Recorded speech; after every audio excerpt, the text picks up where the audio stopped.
got that nerd rage. Nerd rage. I got that nerd rage. Nerd rage. Welcome back to the Nerd Rage podcast. My name is Brad Learman.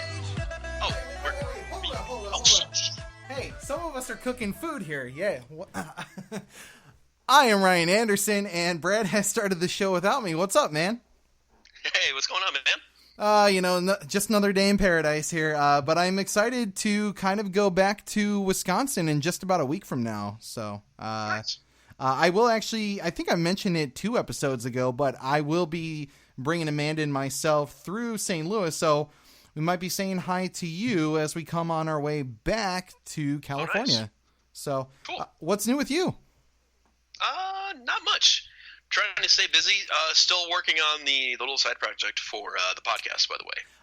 Yeah, We've talked about this. We're not going to disclose it on air, but I'm going to say if it's as good as you've made it sound, I am super stoked for this. I can't wait for people to see what you've got planned.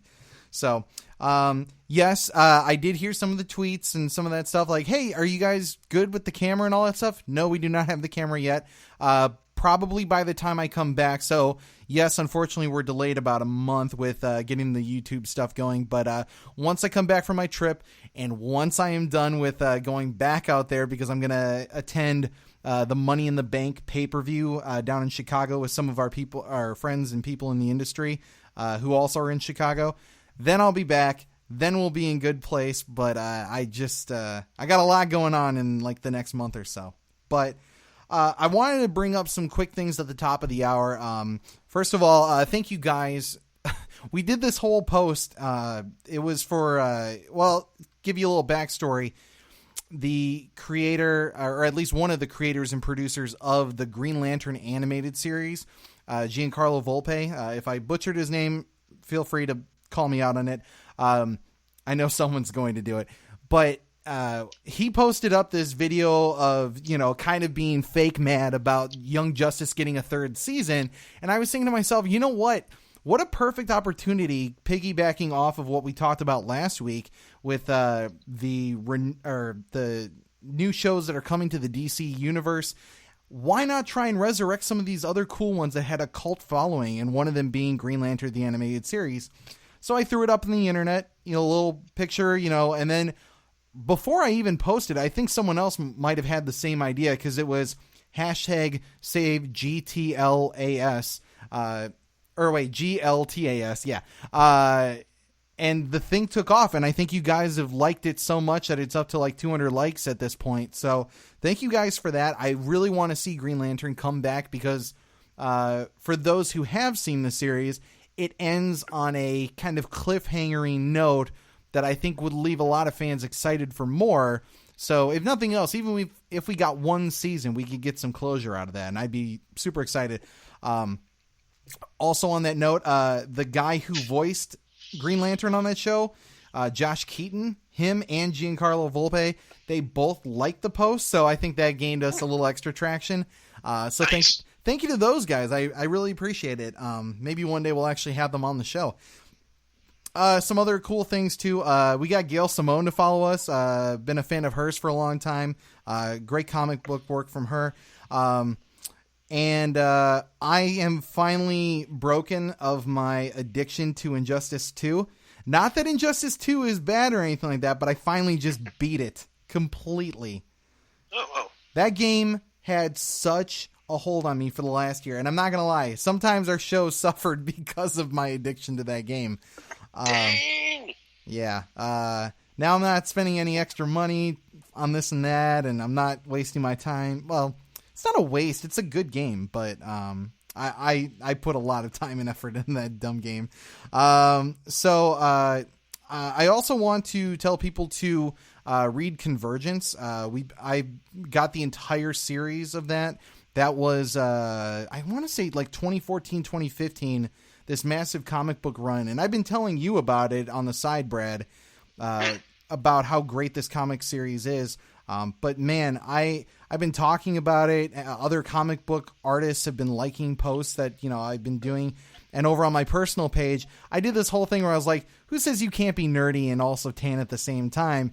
And that one blew up too. So enough of me grandstanding, but I just want to say thank you to people who have been so positive as of this last week and interacting with us on the internet. So, unfortunately, I have some bad news. I have to talk about the passing of Margot Kidder. We found this out just yesterday. What a spirit she was. And I know it sounds kind of, like people you'd hear in the industry say that sort of thing, but she really had such energy. Like, we know that she had some of her own personal troubles and things like that, but she was a very outspoken advocate. She was a really kind and gentle soul for anyone who's actually met her. She will be greatly missed. Do you have any favorite memories of Margot? I don't really know any of her work other than the Superman films. That's fair enough. Someone told me she was actually, I think it was the voice of Gaia on Captain Planet. Really? Someone just said that to me on the internet today, and I haven't fact-checked that, so bear with me on that one. But that kind of blew my mind hearing that, because that's one of the... She was. She was. Okay, fact-checker Brad. Yeah, I had not any clue about that one. So that's just another awesome thing about her life and her career. It's sad that we lost her at the age of 69, but I think it's fair to say that she had a very full life, and it's sad to see another star go out in the galaxy, but hers will always shine bright, in my opinion. So that's really the only bit of bad news. I was asked by some of our fans on Twitter, like in private DMs and stuff like that, to address one particular thing. And it's not something I usually like to make a big deal about, but we have found out that there are other people that are trying to kind of, take some of segments and things like that we do on our show, some literally even copying things like the big talk at the end of our show and doing it for themselves. And I want to say this for the record. I know that some people care about that sort of thing. Like, no one should be copying you, and you should, like, I had 3 people say that you should sue somebody. I'm like, that's really not our MO. Like, honestly, when it comes to copycats, it sucks, and I actually know some of these people through the industry, and we've talked before, and that's why it does hurt a little bit. But I will say, at the end of the day, I'm not truly fazed by it, because I look at imitation as the sincerest form of flattery. If nothing else, that means that we're clearly doing something right. If someone else wants to take one of our ideas and run with it, I think that means that we must be doing something right after all these years. So, I appreciate the fans who reach out to us and tell us these things, but we're going to keep doing our thing. If people want to copy us, so be it. I'm not really concerned about that. So, thank you to those fans who reached out. I appreciate that. You know what? We should probably get into our big stuff here. But before I mention that, I wanted to say that this week's Big Talk is all going to be about cancellations, renewals, and finales that we're really drawing close on here as we get towards kind of like the end of the TV season. So there's been a lot of shakeups in the TV scape, and we'll be talking about that potentially with some special guests at the end of the show. So let's get into the good stuff here. What do you want to do, Brad? DC, Marvel, or miscellaneous? I say we go with Marvel. Marvel it is. Okay, so we have the Eternals, which we just got done talking about in, I believe, our last episode there, gets 2 writers. Marvel has tapped Matthew Firpo and Ryan Firpo. I assume they're brothers. I do not know the research on that one, but I assume they're brothers. And what do you think about Eternals already kind of getting fast-tracked with 2 writers? They're definitely serious about making a movie about Eternals, which kind of I'm curious as to which direction they go with it.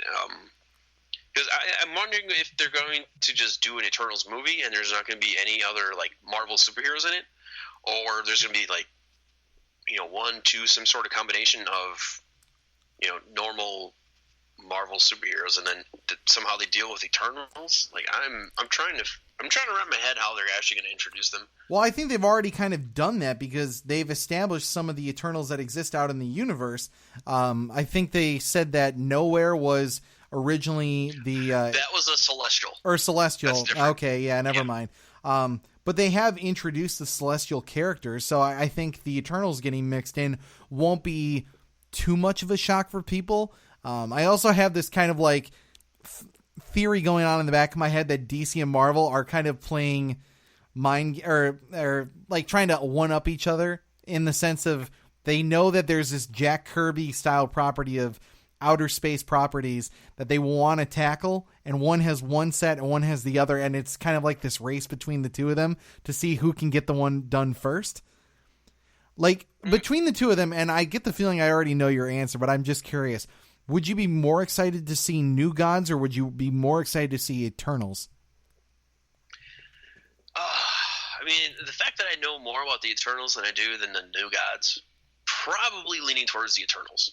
Really? Okay, so, like, we didn't really talk about it in great detail. Who are some of the characters that you're familiar with from the Eternals? So some of the Eternals are like, I believe Kronos, let's see. I believe the Living Tribunal is an Eternal as well. Okay.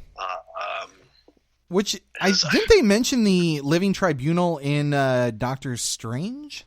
Yes. So basically, it was a weapon that was imbued with the power of the Living Tribunal. That's what I thought. Yeah, because that was that staff or stick or whatever that Mordo had, right?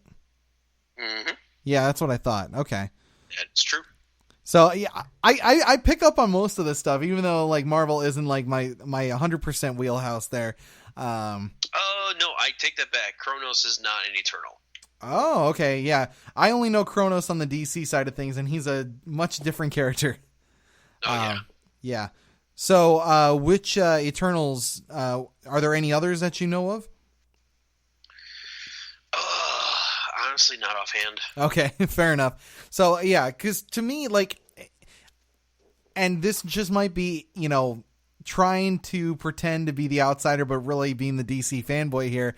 It sounds to me like the New Gods would make more sense, because at least people have exposure to Darkseid, and through various like comic book mediums, as well as cartoons and things like that over the years, they've seen Orion, they've seen like Calabac, they've seen all these variations on what happens on Apocalypse and New Genesis in some capacity, that I think at least, even if you do kind of like what they did with Thanos in Avengers, in just this last movie here, you could almost make it a Darkseid origin movie, because that's a character that people are at least familiar with, and then kind of make the rest of the people in that film more or less the supporting cast. And I think that could work. I mean, we saw that it worked well for Thanos, basically making that movie kind of all about him in a lot of ways.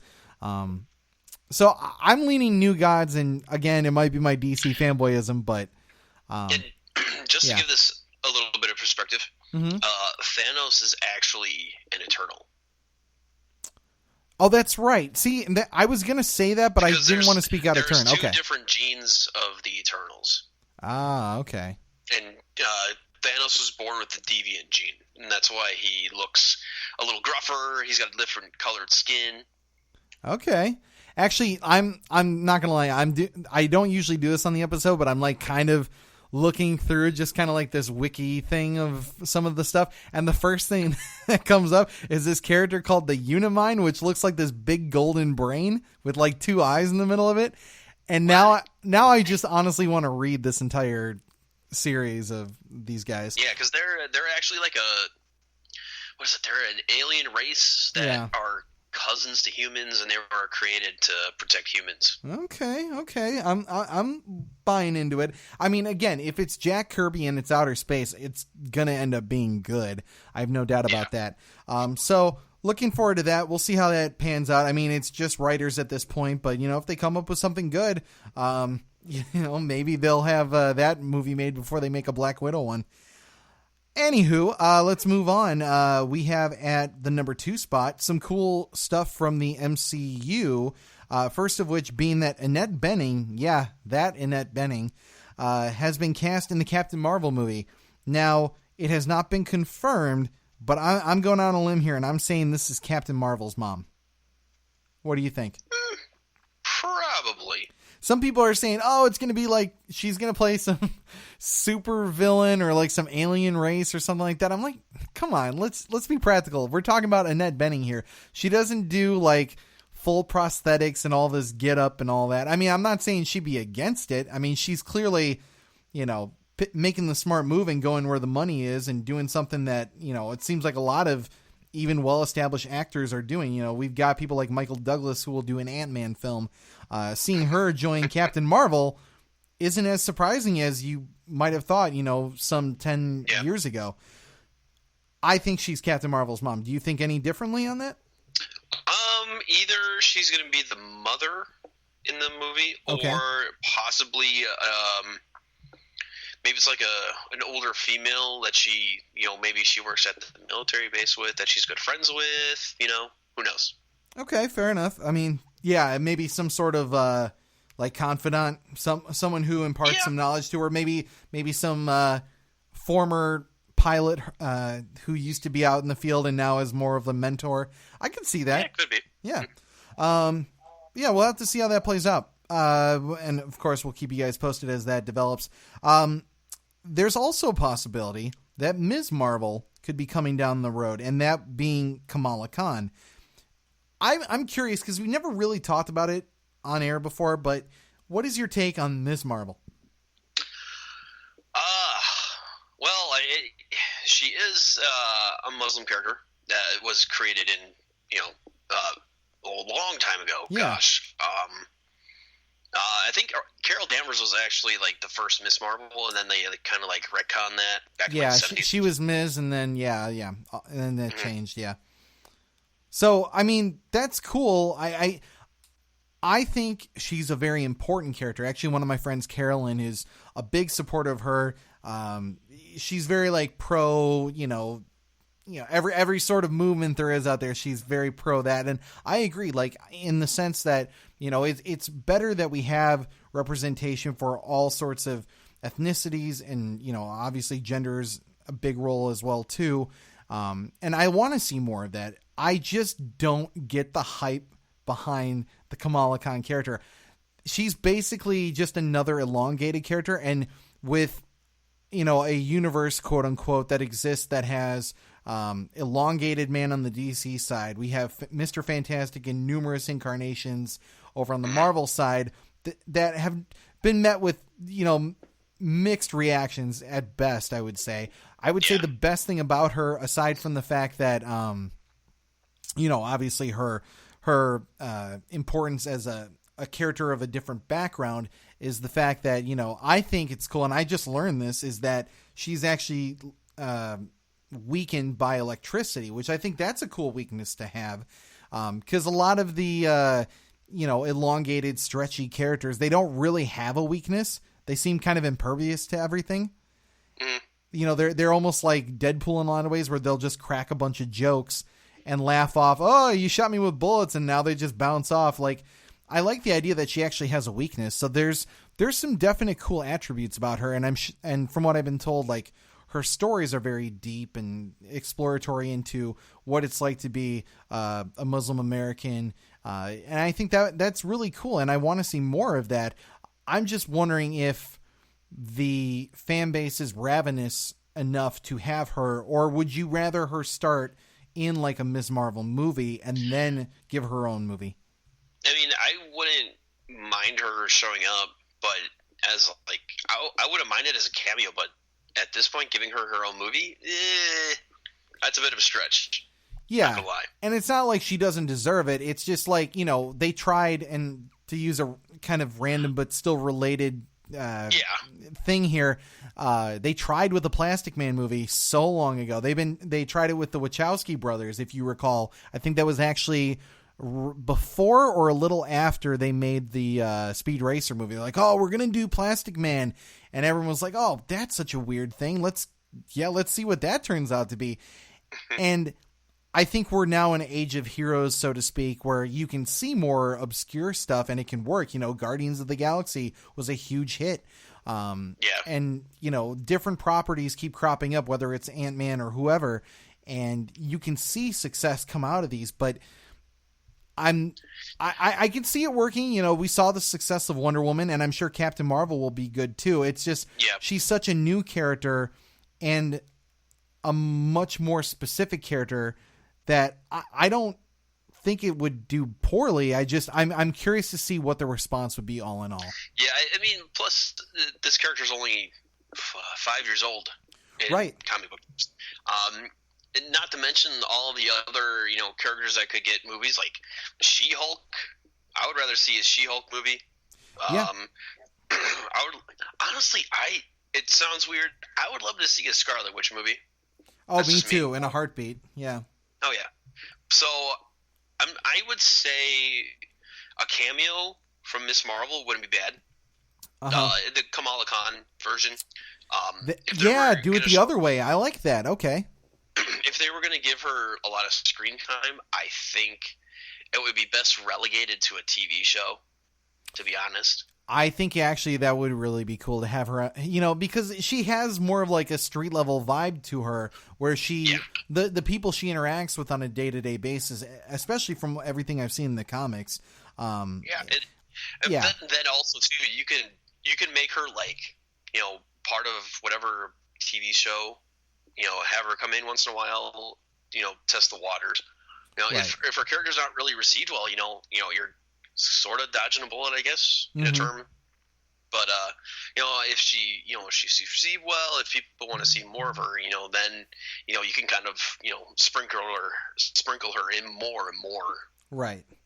Yeah, I mean, and see, that's the thing. Like, I think on the DC side of things, there's an example that I would think of. Like, I mentioned before the whole thing with what's her name from Fast and Furious?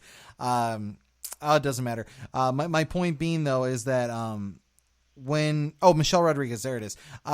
When she was bringing up the whole Green Lantern thing, like I didn't think that the idea of her playing, you know, Hal Jordan or some, you know, gender swap version of a Green Lantern would be a bad idea. But in my mind, I immediately thought, even though it wasn't expressly said right then and there, her playing Jessica Cruz would be a good interpretation. And that got me to thinking too about Simon Baz, who they're like the newer Green Lanterns that exist kind of in like the Justice League capacity right now, while Hal and, you know, John Stewart and them, they're all part of the Green Lantern Corps and doing their own separate adventures. I like the idea of Simon Baz. I think he's a good character. Although I'm not totally sure how I feel about the guy having a gun when he's got basically the greatest weapon in the universe. But he is of a Muslim background himself, and I think it kind of works in that same thread where I think he could be just as interesting of a character as Green Lantern. And same for Jessica too. I think they're great characters, but the problem is they're so new that it's a little bit more of an uphill climb to make that a success, but it's certainly not beyond the realm of possibility of it becoming as big of a success as anything else that's worked in, you know, the film, DC, Marvel movie sphere, whatever you want to call it. So if they believe that they have a good script for Miss Marvel, I say go for it.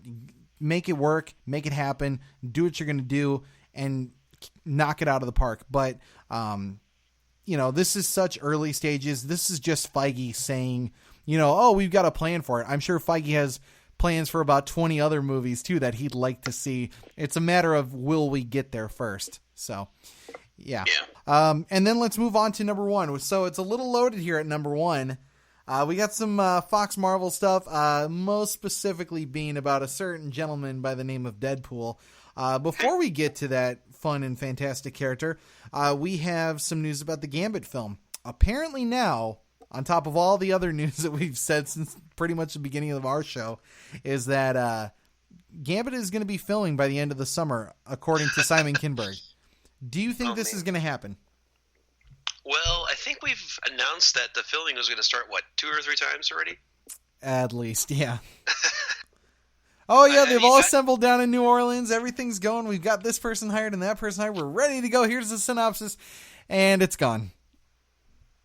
I mean, like, haven't there been about 2 directorial changes on this movie already. Yeah, the one that I wanted and the other one I didn't want. Oh, no, actually, no, I take that back, because the director of Live, Die, Repeat, I can't think of his name. He was going to do it. And then the director of A Cure for Wellness, who both their names seem to escape me right now. But yeah, they were both set to direct it. And I think they even had one person in mind before those two. So it's gone through numerous interpretations and possible directions that they were going to go with it. I just want to see the film get made at this point. They've talked about it enough. Let's just do this already. Or are you just like, let's just scrap it? It's never going to happen. No, I want to see it. Gambit's still a cool character. Oh yeah, badass. I love him. I don't know if you make it about the Thieves Guild or whatever, or if you make it more about the what's the other one? Well, it was basically like a relationship with Rogue and that sort of thing, and make it a little bit more X-Men inspired. I mean, where would you go with it if you could? More than likely the Thieves Guild. Trying to introduce Rogue in the same movie would be kind of jarring. Oh yeah, because like she's got her in her own entire background, so it might be a little difficult. See, I'm on the other side of it because honestly, I want to erase all versions of Anna Paquin from my brain. So if I could scrub that out with a retcon, what? It's not about erasing Anna Paquin. I mean, I don't get me wrong. I would love to see Rogue in this movie, but yeah, there's a lot of history with Rogue that you would have to understand. True. And I mean, I guess true fans would, but the normal moviegoer would have zero clue. I mean, I guess, like, I think with the fact that we've already been introduced to Rogue in other films, like, you don't necessarily need to go through, here's her whole origin story, unless they brought it over to the MCU, and then you could have, like, some crossover with Rogue getting Miss Marvel's powers and things like that, and that being, like, her actual origin, which I'm 90% sure is how it's reflected in the comics. Yeah. I mean, to be fair, the last, a lot of attention given to Rogue was 2006. Right, yeah. That's why I think we need to move on. We already had the First Class, whether you thought that was the true First Class or not, like I did. The reality is they moved in with a new set of characters, and they're already pushing for kind of this 90s aesthetic as they move into Dark Phoenix. Why not start with a new Rogue too, and a new Gambit, and say, like, here's your universe, these are all the characters you love. You don't have to deal with former continuity anymore. Let's just have new characters into the fold. I mean, that's where I'm at with it, but who would you like to play Rogue if they ever did it? Who would I ever like to play Rogue? Too on the spot? Yeah, a little on the spot. If you think of a good one, we'll come back to it, all right? But yeah, I would really genuinely like to see Rogue be in the mix. But yes, the Thieves Guild definitely should be the main focus of that movie, because that's really what you do for a Gambit origin movie. Anyways, that is just the quickest part of our news with the number one talk. We're going to dive into some Deadpool here. So we've got Deadpool. First of all, there's a music video. Have you seen this music video for Deadpool? Yeah. I think I showed it to you last night too. What did you think of it? Oh God, it was. I honestly, all I have to say is that is not Ryan Reynolds dancing. See, and I thought it was. Say. I really did. No way. Nah. Because, like, okay, so, again, I didn't watch it all the way through the second time around, but when I was watching it, it wasn't, like, perfect dancing, but it was just funny ballerina enough that I could see Ryan, like, in his suit, just kind of like, okay, I'm going to do a twirl here, and I'm going to make this look as good as possible, but, I mean, maybe it was a stunt person, because I'm sure he's had it, like, there's a stunt person that does a lot of the suit work, but I don't know. Part of me was really convinced by it. And maybe that's just the fun of watching Deadpool do what he does, that you just kind of buy into all of it. But that is That is not her. Fair enough. No, that's not Ryan Reynolds. So yeah, for those who don't know, Celine Dion is like the one who makes the official song for the Deadpool 2 soundtrack, which enough said about it right there, just how great that is. And I'm honestly amazed that she signed on to it. I mean, they must have like brought a dump truck of money to her, unless she's like a big fan of the character, which I don't know. I've heard of Stranger Things, but I think that's just really cool that they did it. And then he's just totally hamming it up for the cameras and just having a good time while she's singing this very beautiful song and just having a very, kind of powerful moment. And then he's just being slapsticky. I just love it. But it was funny too. And I was going to actually bring this in part of the DC part of our news, but we had so much air that I thought I'd bring this up too. Did you see that the Teen Titans Go movie responded to that? Oh, I actually did not see the latest one. Okay, so they were like, basically, we see your Celine Dion and we'll raise you a Michael Bolton. So they made their own music video with Michael Bolton. I just don't know what world we're living in anymore, but I'm glad that we are here because we get just the most random, off-the-wall shit like this, and it's just so much fun to be a comic book fan right now. It really is. Between the two of them, which do you think sounds more appealing to you? Michael Bolton or Celine Dion? Oh, the end of the music video where Celine Dion's like it's like this only goes to 11. Like that sold me. Because he's like, bring it down to like a 5.5. She's like, no, this only goes up to an 11. Yeah, their interaction was very good at the end. I'll give you that. Michael Bolton, he just seems like he's having a good time with anything that he does. But yeah, I think I might have to lean on Celine Dion with this one. I think she takes the cake there. Also, we've seen Deadpool in numerous interviews, some of which you can see on our Twitter or on our Facebook. Have you had any ones that personally stood out to you as like the best you've seen? That's a really good question. While you think of that, I'm going to tell you mine. Yeah, let me think. Well, actually, it's kind of a two-parter. One was him just walking out on Colbert the other night. I think it was actually just last night, too. Colbert did his opening monologue, and he's just saying stuff like, man, with all these movies, we got your Venom, we got Aquaman, we got Avengers Infinity War. It seems like superhero movies are going to be everywhere these days. And, when is it all going to end? And, when is the movie, superhero movie phase going to stop? And then Ryan Reynolds as Deadpool walks on. He's like, Deadpool 2 will take that one, being that they're going to be the end of all superhero films, basically. And I just ate that up completely. I thought it was great. Oh, yeah. You know what I thought was really cool? It's actually it's like a minute and a half. It's okay. What's Beckham's first name? God damn. David Beckham. David Beckham. Yeah, he's watching the first Deadpool movie, and then like he keeps rewinding a certain part, and then he hears a knock on the door, and it's Deadpool, and he's like, "I am really, really sorry," and then David's just like, okay, whatever, dude. And he just shuts the door and he knocks on the door again multiple times. And he brings like a mariachi band and stuff. And yeah. he apologizes, and then he's like, I'm sorry for that one movie reference. And he's like, oh, I thought you were like apologizing for all the bad movies you made. He's like, and he lists off all these movies, and then like the last one, David Beckham says, Deadpool's like, he's like, oh, that was a masterpiece as he closes the door.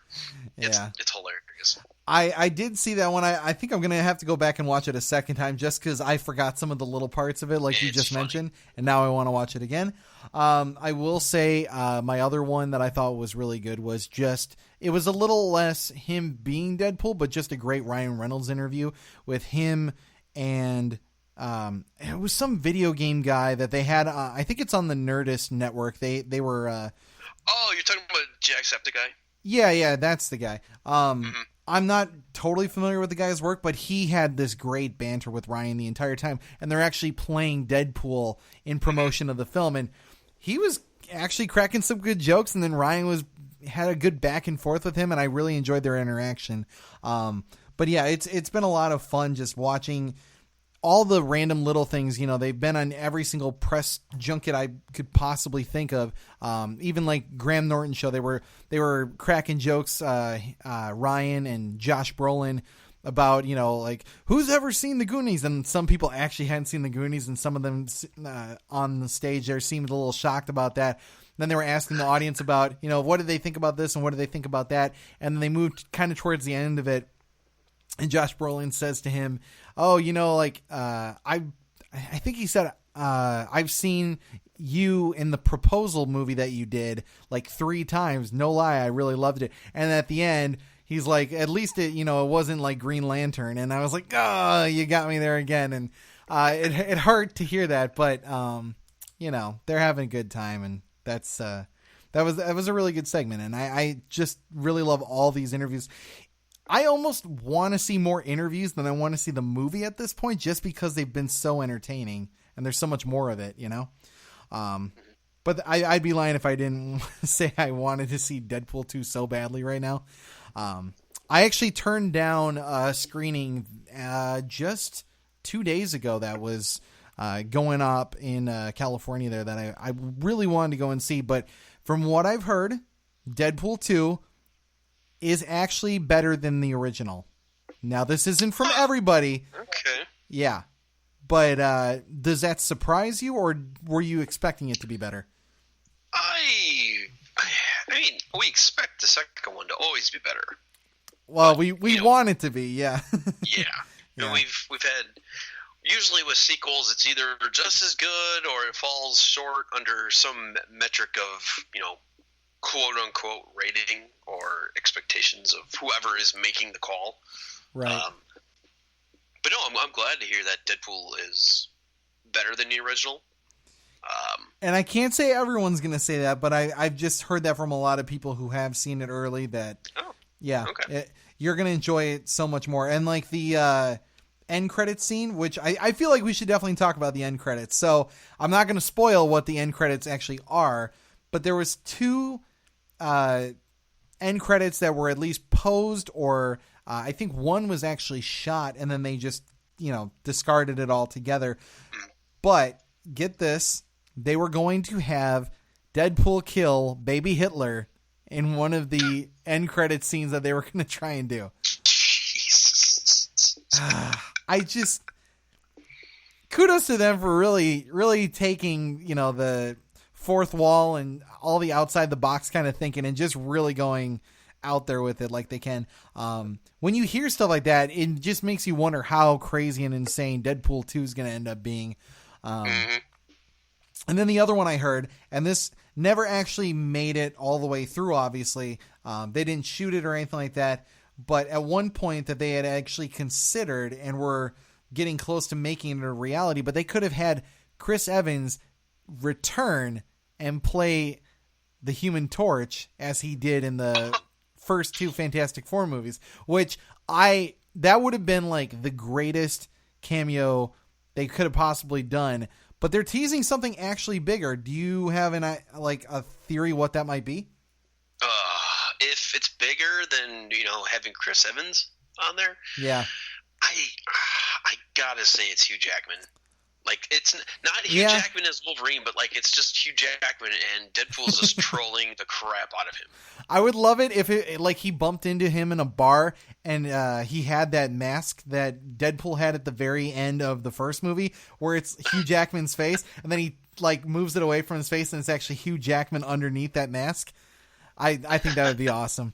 Yeah, I think they couldn't do much better than getting Hugh Jackman, and especially after he said, I'm done. I'm retired from all this stuff. I'm not going to play Wolverine anymore. If they even get him to show up in a Fox Marvel movie again, kudos to them. Do you think that would tarnish any bit of Logan in any way to have him be in another movie again?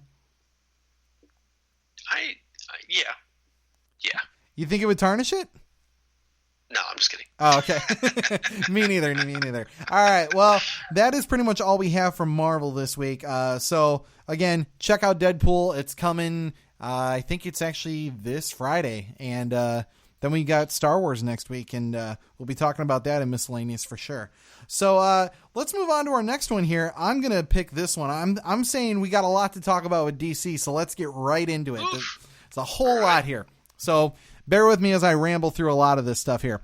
So first off, we've got TV talk, and there is a lot of it. So starting tomorrow, probably by the time this goes up, it'll be actually today, you're going to see the Thursday CW upfronts. So for those who don't know what those are, the upfronts are basically kind of like your early announcements of what's to come in the following, fall season for TV and that sort of thing. So Stephen Amell and I think some of the other people within the DC CW TV sphere there have been teasing this big announcement that's going to be coming on top of the fact that we already know that they're expanding to a Sunday slot. So quick thoughts here, Brad. What do you think that big announcement could be for the CW? Well, I did hear that, I don't know if it was Stephen Amell that said it, but Arrow might get superpowers. Yeah, I didn't put that in the notes, but I had heard that too. Do you want that, or are you kind of not so into that? Well, I mean, the thing is, first off, what superpower are they going to give him? Second of all, what purpose is it going to serve? I would say, if anything, it's probably just going to be like, and maybe it isn't even superpowers. It could just be like an enhanced version of things he already does have. Like maybe he has an enhanced healing factor, maybe enhanced agility to, fire off arrows quicker, or maybe I joked about this on Twitter. Maybe he's going to be able to leap tall buildings in a single bound. But I mean that somewhat seriously too, because we've seen him literally jump off of like the second story of a building and kind of like use his arrows to catch his fall, sort of. So yeah. Maybe he could have the, jumping back on our Deadpool thing there. Maybe have him do, he's going to do a superhero landing. Maybe have one of those kind of moments with, a slightly upgraded set of abilities, which kind of coincide with what he currently has. And maybe it's only something that happens for like 1 or 2 episodes. He was also teasing that he would really like to do, like a musical episode or an episode where he gets to sing. Which that would be weird. I don't need that. I mean, we had that with Flash and Supergirl, and that was okay to me because at least it made sense because they both previously came from Glee. Mm-hmm. So it's like, okay, then, some evil person tricks them into singing or puts them into a parallel universe or whatever, and now they're forced to do it. Okay, funny, cool, haha. All right, let's move on. But honestly, I ended up enjoying that episode, but I don't really see a reason for Arrow, especially being with the darker tones that it has, to need to go in that direction, but I digress. Yeah. Moving on, though, with the TV stuff here. Oh, actually, I will say my theory on what the big announcement is going to be. I'm saying it right now. I think they're going to do a JSA series. Yeah, I know we talked about it on the last episode, but I only say that specifically because it gives them the chance to have a bigger team, kind of like they've done with Legends of Tomorrow. And we saw on Legends of Tomorrow them actually already interact with the JSA in some capacity. So you can actually take some of those actors already and go, oh, here's your JSA series. We're going to actually have Rex Tyler be on for more than 2 episodes as Our Man. And then, the rest of the cast too, whether it's Obsidian or it's giving Vixen more time to shine and do it that way. Because, I mean, again, we talked about this again in the last episode when I was kind of pitching my perfect series. Like, it won't be Sandman and Starman and, my version of the JSA. But, if they did any incarnation and gave them like a 13 episode run, I think they could do something really cool with it and set it in a period of time that hasn't really been explored to an extent, or to a extended amount, like they did with the episodes that they were in for Legends of Tomorrow. So, I mean, that's my guess. Is there a particular series that you'd like to see come from the DC TV universe? You know what? We talked about it a little bit before the show, but maybe Ragman comes back. Yeah, you were talking about Ragman. Yeah. Yeah. No, I laugh only because I just remembered that it was only minutes ago that we were talking about it. But Yeah, no, I think the Ragman thing is a great idea because he's supposed to, according to the way that the dirt sheets and all that stuff have been talking about it, he's supposed to have made an appearance in this season of Arrow. So maybe he shows up at the finale. Maybe he ends up actually getting his own series because they were like, oh, clearly this guy is more popular than we expected. We gave him a comic book that was doing pretty well as far as I'm to understand. So maybe they're just like, hey, let's just give him his own series. And turns out that was a backdoor pilot, much like the Flash got all along for this character.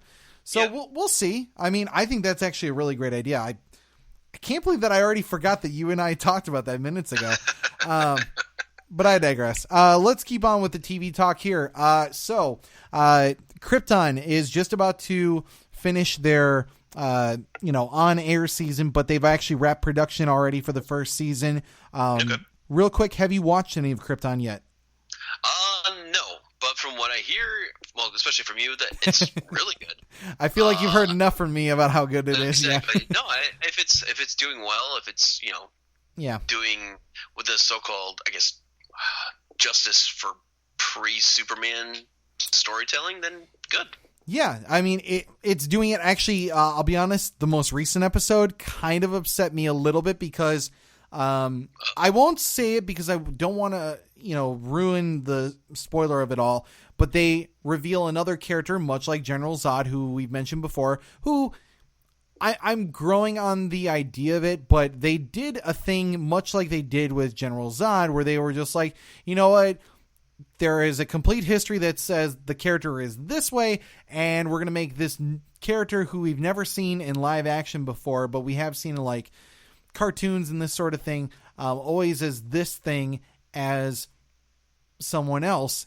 And they could have easily made this character like the without spoiling it, like the second in command to that person, who is much like the person that we saw on the episode of the show. And they didn't do that. Like, I don't know why they felt like, oh, people are really going to know this person, so we have to make this actor into so-and-so, when they could have made it the other person.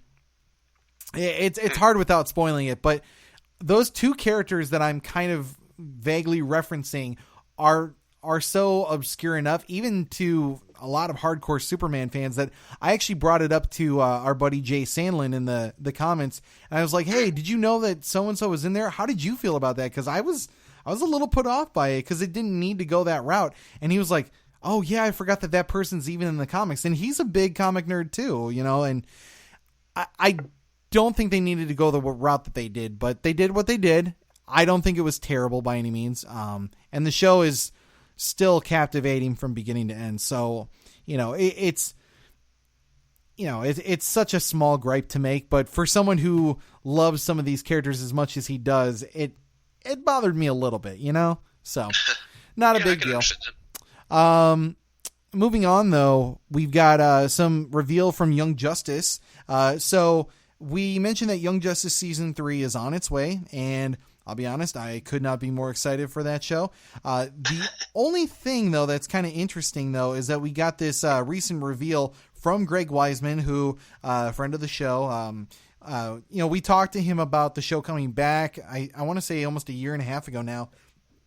And he had a lot of great words to say, but he was like telling us even at that time, expect some new heroes on the horizon. I was trying to think to myself, who would those heroes be? And sure enough, he revealed a new photo this week that has Katana, a man in green, which we'll get to that in a second, a red alien-style creature, a girl who's floating and is kind of in this golden black scheme, Metamorpho, Nightwing, Cheshire, who we've seen before, along with Nightwing, obviously. And then in the background, you also see Connor Kent. And then in the middle of all of them is Black Lightning. So here's my take on this. I think that green guy is either Animal Man or it's going to be someone different. Not totally sure. Like I have a couple other theories and ideas, but like he could be Geoforce, but I don't think that name is someone that people are super familiar with. So I'm going to say it's probably Animal Man. But Geoforce wouldn't surprise me. The red alien creature I was talking about could very well be like this modern take on Ambush Bug, who's... it would be a long story to go into it from the comics, but I think they just kind of gave him a different color scheme, because I think in the comics he's like this green or bluish color, so him being red is not a big deal, because, again, you're kind of also appealing to kids, so having kind of different colors of the rainbow so that not every character is green or black or red or whatever, making him red is not the biggest deal in the world to me. The lady in yellow who's flying, and the yellow and black scheme that I mentioned, I think she's actually the daughter of Black Lightning Thunder, I think it's Lightning. Okay. One of his daughters for sure. Because at first I thought, it'll be Bumblebee, but I think they had Bumblebee on the show already, and you don't see any wings on this character, so I'm pretty sure it's going to be one of Black Lightning's daughters. And then the fact that they introduced Metamorpho, I mean, that alone is pretty badass. Are you familiar with any of these characters? Other than Black Lightning, not terribly familiar, no. You don't know Katana? Oh yeah, Katana, yeah. Okay. I was a little worried about that one. I was like, you did see that. Suicide Squad, right? Yeah, she said, you said that one right in the beginning. I didn't remember that one. That's all right. And how familiar are you with Metamorpho? 0. He's actually a really cool character. He's in that the Terrifics that I mentioned a couple episodes back. He's basically like their Ben Grimm. The cool thing about him is that he has the ability to change himself into like a solid, a liquid, or a gas. So he's like, that's his ability. He can shapeshift, but it's into essentially the elements. So he can like turn his hand into like a stream of flames, and then his right hand can turn into like a jet stream of water if he wanted to. And like, he's a really cool character, I'm not gonna lie. But yeah, I think adding any of these characters makes for a more interesting season. I don't know if they're gonna end up being the outsiders that the season 3 is referencing, but if they are, it still makes things really interesting for me. So are you ready to check out this season when it drops? Sure. Okay, fair enough. I know, Mr. Marvel. I get it. I mean, I don't have a lot of time to watch shows. Well, Ain't that the truth? I kind of do now, but I'm trying to catch up on a bunch of stuff. I know. Now you're doing a whole catch-up thing as we move into finale season here. Okay. Also, quick to mention, kind of like we said before with Agents of S.H.I.E.L.D., Gotham has been renewed. There is a whole thing. We were actually trying to get a Twitter thing going, hashtag this and that, trying to save Gotham. And sure enough, it worked. But maybe not as much as people probably wanted or expected. We're getting another season. It's going to be an abbreviated amount of episodes, so probably about 13.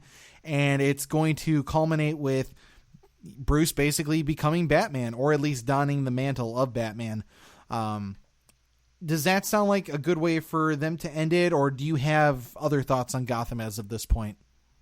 I mean, I guess if you were going to end the show, I mean, you would kind of want to end it on, how Gotham is in the current state, when Batman is there with a full rogue of characters in there. Uh-huh. I guess that would be like the most logical, so to speak. Yeah, I do too. And honestly, like, he's grown up so much, that I think he's, I want to say like 18 or 19 years old already. Like, he could easily pass for a 21-year-old if they wanted to. And that's right around like the, at least in my interpretation, where like a year one Batman kind of characterization would be. I think Batman year one was actually 25 years old, but still, I get that feeling that like by next year, he'll be in that place, another year older. He's physically getting taller and taller. I think he's actually as tall as Jim Gordon now and all of them on the show. So, I mean, he doesn't look like the kid that he started off being. Like, he was like up to their knees when they started the show. And oh yeah, I remember. He's like a tiny kid. Yeah, so he's definitely kind of grown into the role. And they do those side by side shots of him and Ben Affleck looking kind of to the side of a camera, and I mean, it almost looks like Batman, younger Batman, older kind of thing, and I think that's really awesome. So the fact that Gotham's coming back for at least one more season where they can, if nothing else, tie up loose ends, because we mentioned on a previous episode that they were going to do like a No Man's Land thing that ends this season, which I think is great. You could have them kind of rebuild Gotham towards the end of it, and then maybe tease something more heinous for the future, as the show ends. But that's when he dons the mantle and kind of goes on into his own, and then you can imply what you will from there. Or, as some people have been suspecting on the internet, and this isn't confirmed by any means, but some people are saying, like, if they cancel it right in a good area, they give it maybe a little time to breathe, and then they put it on the DC universe with an older version of him, and they kind of start from scratch again, or they take all the pre-existing stuff that they had, the sets, the footage, all that stuff, and they just carry it over to the DC universe with kind of like a, him now as Batman in that role. How do you feel about that? Do you think that would work, or do you think that that's them trying too hard? I mean, that would be cool, but would the actor that plays Bruce Wayne on the show want to play Bruce Wayne for that long? I can tell you this much. If you looked at him, and especially like Cameron Monaghan, who plays Jeremiah/Jerome, their tweets were nothing but love for that series. They are such a family on that show in a way that I didn't even realize. And kudos to Cameron Monaghan, because like I looked at him as a phenomenal version of the Joker that, I mean, is up there with the best of them, no doubt. But I didn't get that feeling that he was like a real part of the show. Like in my mind, I always see it as like Donald Logue and what's his name? Oh shoot, he's gonna someone's gonna kill me for this one. Ben McKenzie, who played both Gordon and Bullock. Like, I thought that them, and then some of like the original cast who started the show off, like I thought that would be the most of a quote unquote family that they have, but that group does so much stuff together with each other that I think they've kind of created their own little family there. And it shows in all the stuff that Cameron was posting over this last week. Like, it's been such a great ride to be a part of this phenomenal show and this cast. And he was showing all the stuff behind the scenes of them just hanging out, sometimes in the outfits, sometimes not, and just having a good time. And I know a lot of shows tend to do that, but I got a real family vibe there that I didn't think was there originally. And to see him mixed in with all of them in the same capacity too was nothing short of, enticing to me more to see these guys continue on for more than just one more season, abbreviated or not. I want to see, Penguin get a little bit older and maybe become a little bit more, curmudgeonly. I don't even know if that's a word, but to get on a little bit more of like the Danny DeVito kind of mannerisms and see if he evolves that character a little bit more. Same thing with the Riddler. Like, I love the way that they were going with the Riddler, because they added so much depth to that character, other than like, I'm going to quiz you with a riddle and like, riddle me this, Batman. Like, they've added so much to these characters and made all these villains who had a minor shelf life in the mindset of the general public, so much more so than ever before. Like, I mean, I think people know more about Penguin and Riddler and trying to think of who else. Maybe I don't want to say Butch per se, but like, the rest of the cast involved in that show, more so than they ever did from watching one Batman film from the 90s or whatever could ever give them. So yeah. I think that's really awesome, and I would love to see them continue on. If they end it next year and that's it, it's been a good 5 years. They'll reach 100 episodes and they'll be in syndication. So Warner Brothers is definitely going to make their money back on that one. So let's move on with the rest of the DC TV talk here. We also have the Green Lantern, the animated series thing. I did mention that at the very top of the hour, correct? Yeah, I thought I did. Okay. So we covered that. But the biggest of all of them, I would say, is that we have confirmation that there is going to be a Doom Patrol series on the DC universe, helmed by Greg Berlanti of the CW DC TV shows and Jeff Johns himself. So first of all, I got to say, how awesome is that we can actually share universes between DC TV and the DC universe. Are you excited for this series or no? I think the idea of connecting their shows with DC Universe, you're talking about like the movies, right? No, DC Universe, the streaming app. Oh, The one we talked about last week, yeah. I thought you said DCEU. No, okay. I will never on purpose say DCEU on the show. It is DC Films if I'm talking about the movies, all right? Anyways. Oh, man. No, it's a good idea. I think if especially when they move over at a certain point, all the CW shows. Yeah. And you have all of them on there along with Doom Patrol, Swamp Thing, was it Hawk and Dove, and... Well, Hawk and Dove is actually going to be on the Titans series, but yeah. And that's a possibility too. Like, I mean, they might be Titans. They might be on the Titan series right now, but they could easily create a series just for the two of them. I mean, the way that they're doing Doom Patrol is they're going to be introduced first through the Titan series there. That's how they're going to kind of break them in and do like a backdoor pilot, just like they did with Flash appearing on Arrow. And then they're going to bounce off into their own series where they're going to basically deal with more supernatural elements. So again, I've said this to you before, think of the X-Men dealing with kind of like the paranormal in a sense. So it's going to be a really cool series. And I have all the faith in the world because you put Berlanti and Jeff Johns together, and that's what gave us season 1 of The Flash.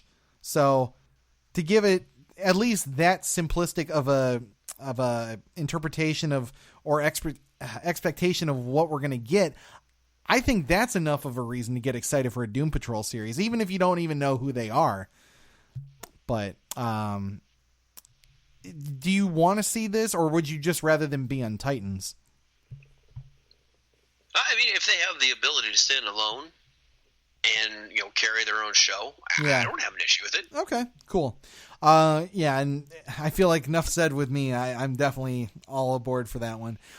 So we'll look forward to that, and we'll keep you guys posted once more of that news drops. Because I'm sure DC, because now we kind of got that cool hookup, where DC is giving us news about the DC universe. We'll get you guys that news as soon as it becomes available. Let's move on here to our number 3 talk, and it's a big one here. It's the Death of Superman trailer, and I mean big in the sense of like, we got a part 1 and a part 2 for this. You saw the trailer for part 1, right? Yes, I did. What do you make of it? Like, does this seem like the Superman you wanted? I think you made a joke about this yesterday when I brought this up to you. Did I? Yeah, something about like, this is what I wanted from Batman v Superman or something like that. What's the goddamn character's name?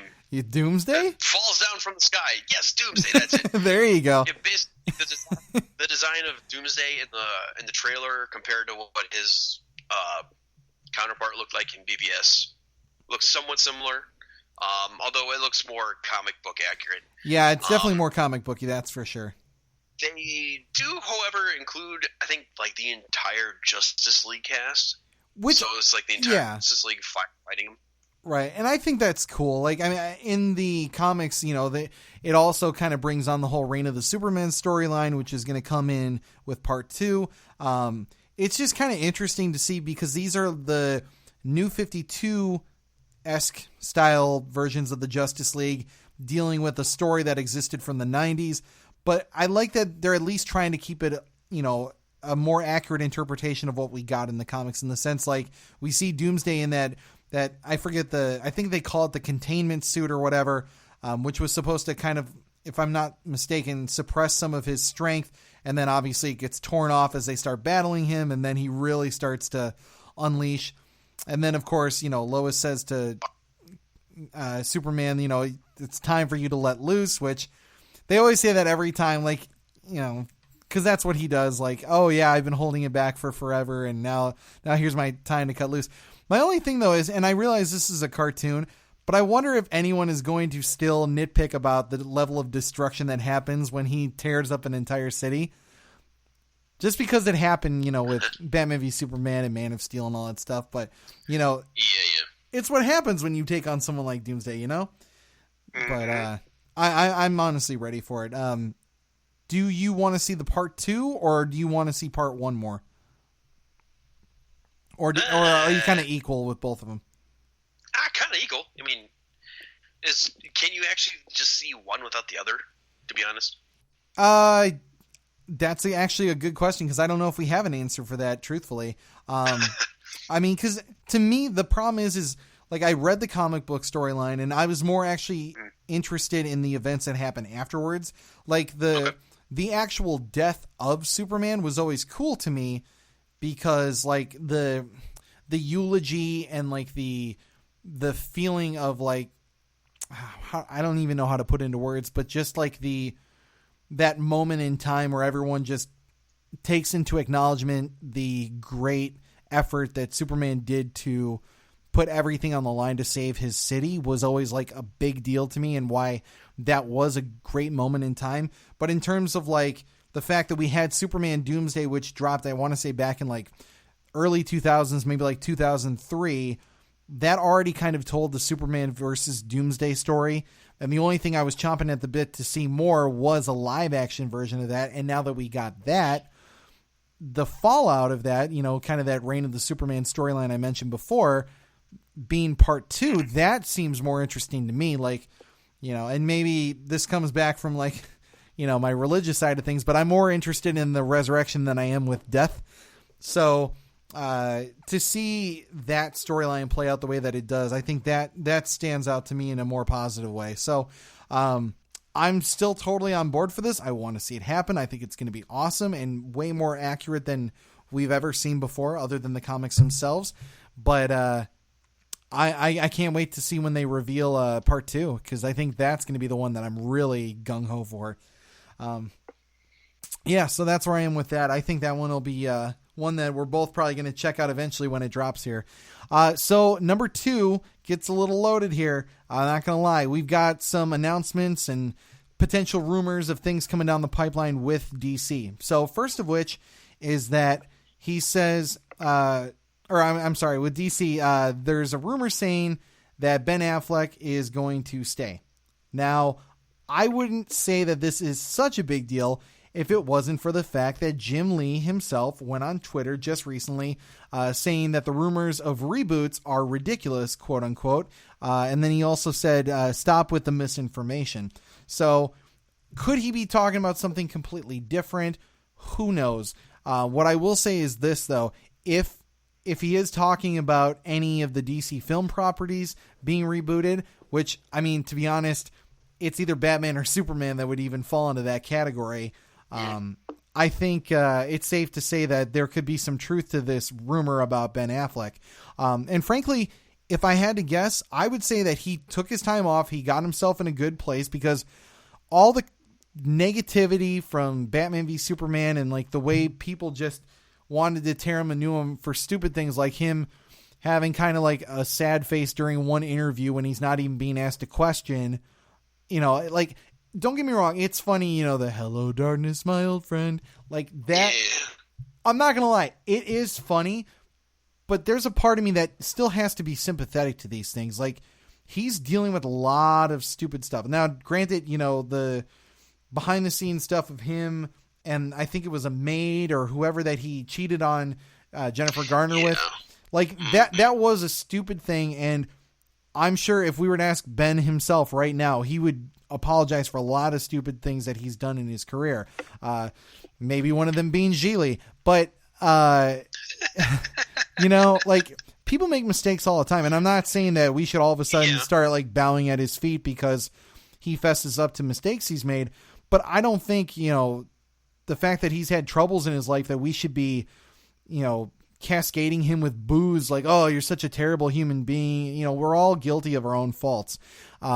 So if he had to take time, reflect, and say, you know what, I'm genuinely committed to being the Batman for 3, 4, 5 films, whatever it is that he's willing to commit to, you know, because I guess he's not going to be a part of the Flash movie because it's not going to be Flashpoint anymore. So he is contractually obligated to at least one more movie.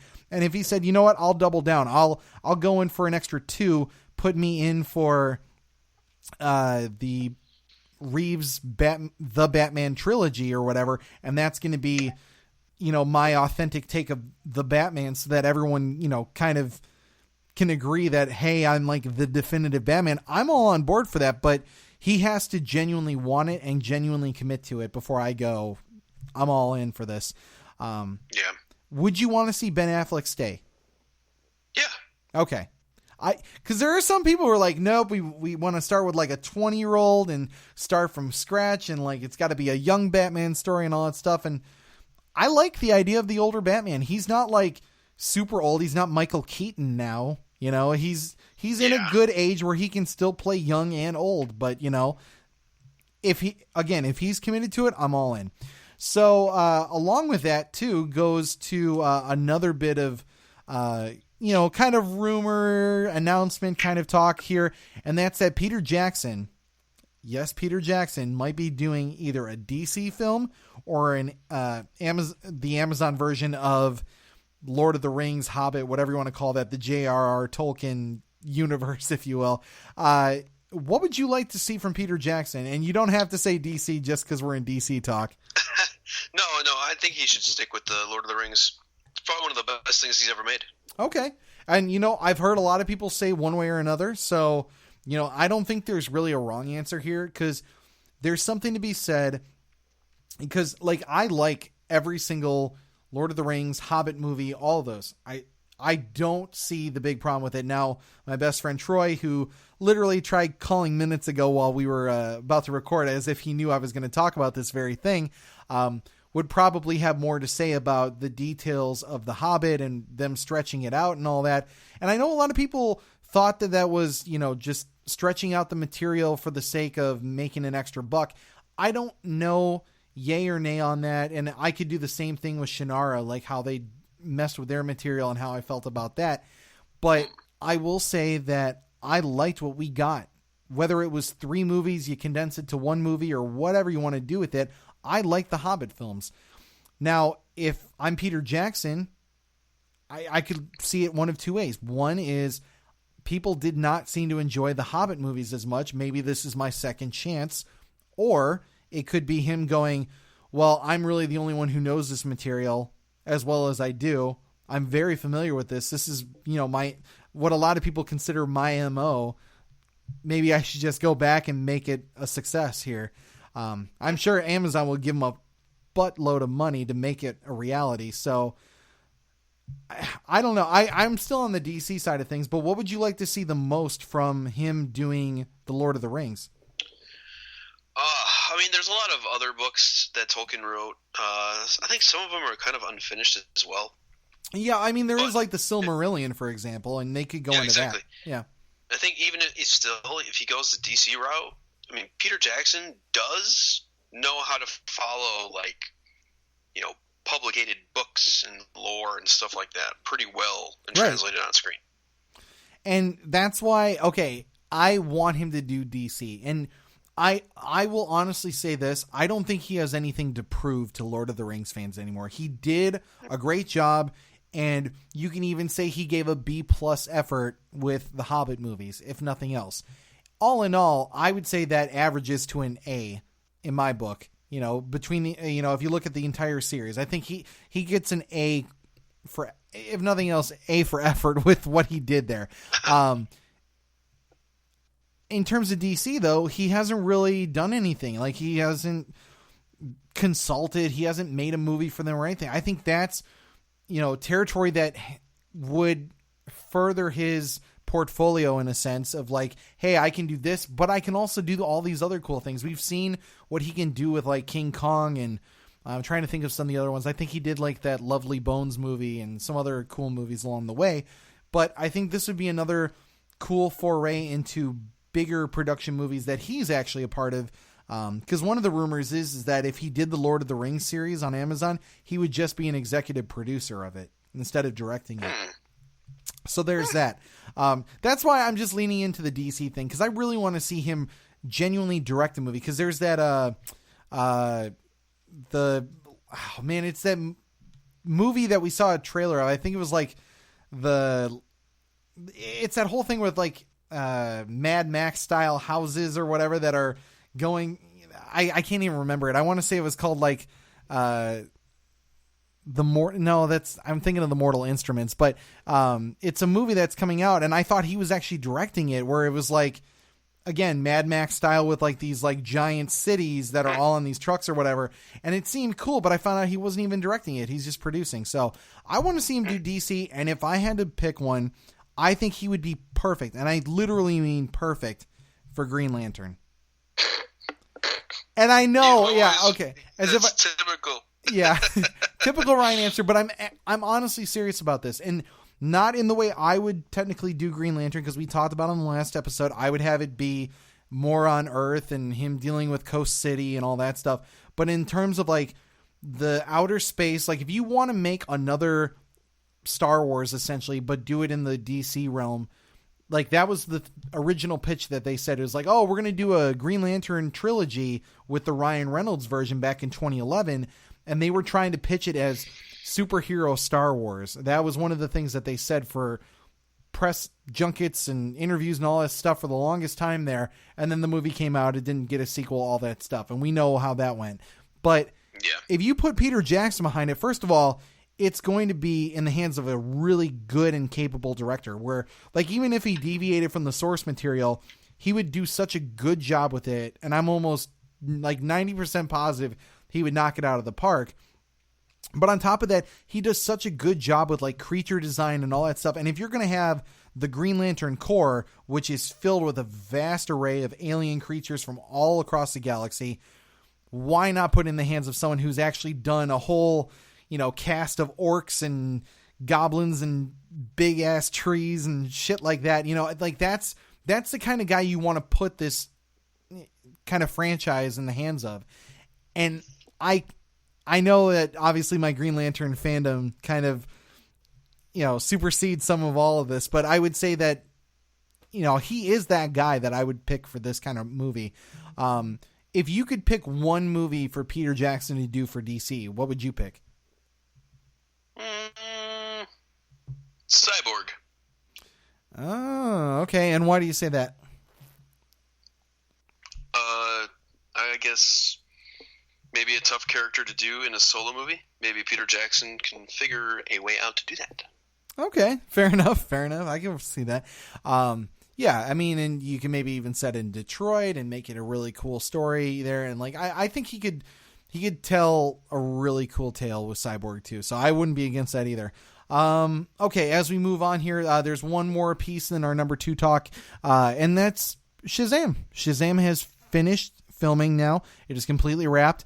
I don't even think they might have a little bit of post-production that they have to do, but the filming itself is 100% over. Are you ready for Shazam, or are you still like waiting for that trailer?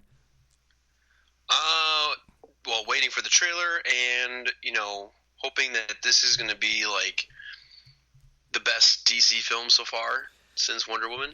No, I don't. Oh, maybe. I don't know. It depends on the connotation of best. You know what I mean? Like, yeah. Comic book accurate best? Let's go this way. Yeah. Let's go this way. If it's better than BVS and Justice League and Suicide Squad, yeah, I think that it's kind of a low bar, but still, if they can make it better than that. I will say, I don't think, and this is in terms of making a good quality movie, the Batman v Superman Ultimate Edition, I don't think it'll be better than that. In the mindset of the public, in terms of like the movie that I think they want, or in terms of making something that's more comic book accurate, I think it probably will succeed on that route. Will it be better than Suicide Squad and Justice League? I think that's pretty easy. I think that one's one that you can say, yeah, it's almost by default, even though I did like Suicide Squad. I think it will be better than that all in all. I still don't know what to make of it. I'm excited for it. I think it's going to be, as I've said before in previous episodes, I think it's going to be the Superman movie that people think they wanted from like Man of Steel. It's just going to happen to be with a slightly different hero. So I think it's going to win a lot of people over in that regard, because I think a lot of people are going to be like, finally, we see a good DC movie, which is, not true, because Wonder Woman was a good movie. And I think, as I've said before, Wonder Woman is the tone that I would like to see for the majority of DC movies, that combination of, that heavy kind of realism, but at the same time, a lot of heart and a lot of emotion, and relatability to the characters that may not have been there with some of the other ones we previously mentioned. That being said, though, I think it'll be good, though. And I'll leave it right there. Let's move on to number 1 here, though. As we continue on talking about some big movies that are on the way here, there's a little bit of, how shall we put this, controversy, if you will. That being a particular movie by the name of Batman v Superman and Justice League. The two of them actually being Zack Snyder films and being the talk for quite a long time now, almost a year plus now of us talking about these films. But I wanted to bring this up because there's a little bit of connectivity, if you will, about what was going on with that movie. And we've talked about conspiracies and all this stuff before, but bear with me as I go over this in particular. So Zack Snyder doing his whole Vero thing where I'm going to show you a little bit of this and I'm going to tell fans that he shared most recently, and it's up on our Twitter now. We magnified it so you guys can take a look at the image. And again, thank you guys for all the likes with all this. But he shared an image that had the Flash, Cyborg, and Doomsday, like a small version of it. They're all little figurines, essentially.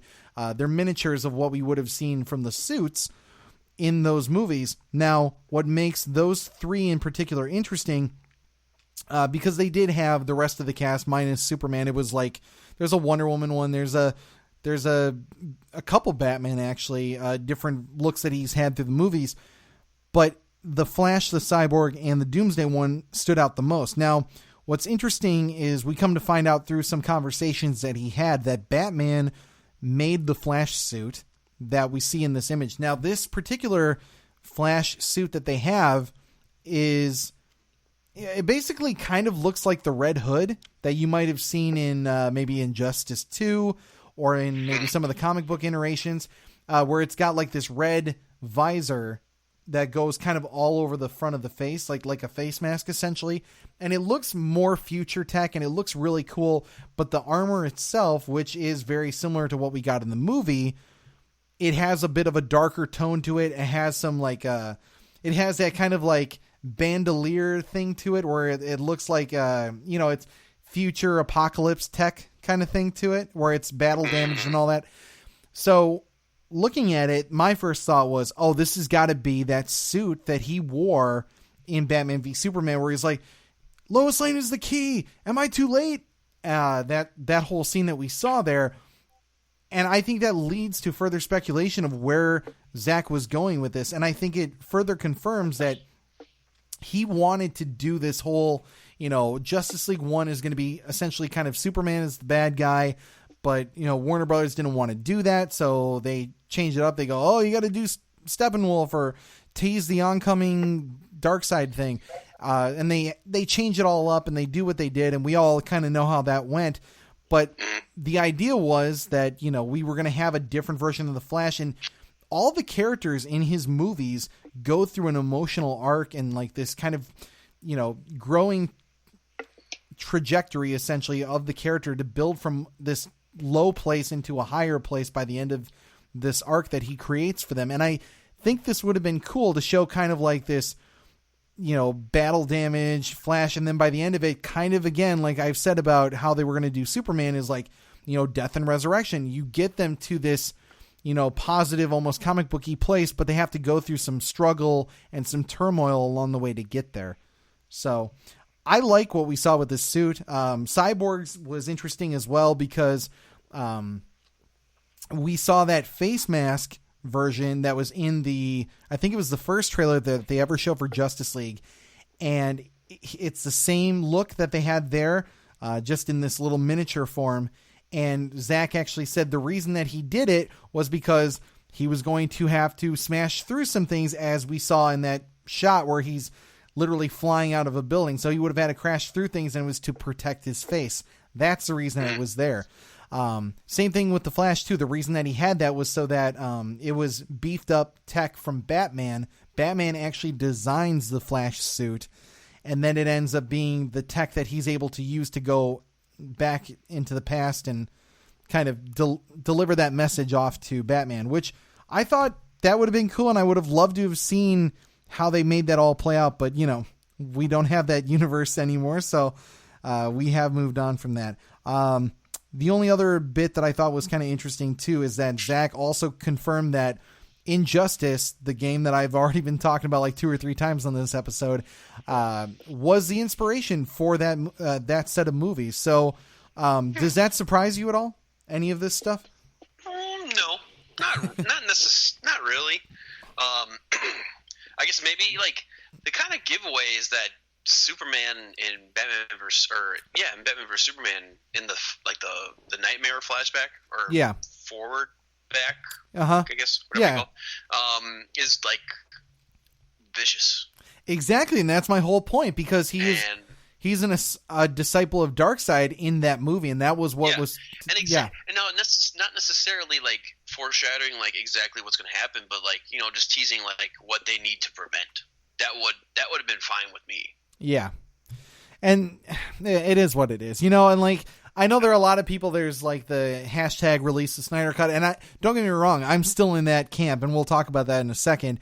But I'm not like going to go on this big old pedestal like, oh my gosh, we have to get this thing and it has to be this way and it has to be that. What we got is what we got, guys, you know? Like I will say this over and over again to any of the Snyderites that are out there, is like, you know what? I like the vision that he had.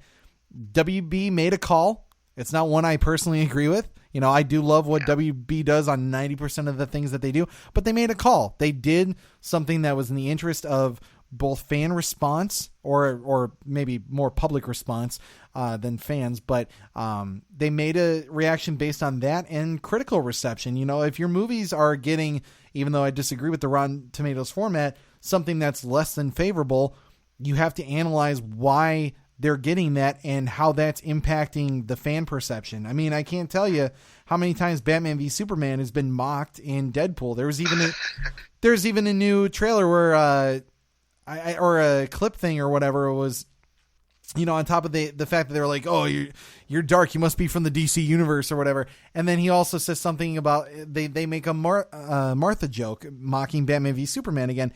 And again, I know a lot of fans out there like myself will defend the Martha scene, because I'll be honest with you, despite how goofy some people like to pick it apart, it has resonance based on the confines of that movie and the way that they frame it up that way.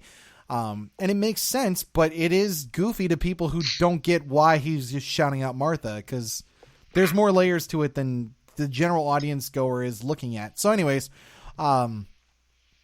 it is what it is. You know, we have to kind of accept the fact that they've moved on into a different direction, and that's the trajectory that we're going with. So I'm excited to see what we get going forward, though, because continuing on from all this, it sounds like in combination with the Chris McQuarrie thing, him working with Superman, you know, Henry Cavill, maybe he's going to do the next Superman movie. So we might get something that's a little bit more of a combination between Man of Steel and the end of what we got in Justice League, where it's a little bit more of a darker, realer Superman, but the combination of that with the lighter side that we got at the end of Justice League, which I think Christopher McQuarrie could do it, and that seems to be the rumor as of right now. So him doing a Superman film, because, you know, him and Henry Cavill are all now chummy after doing this little Paramount movie that no one's ever heard of called Mission Impossible.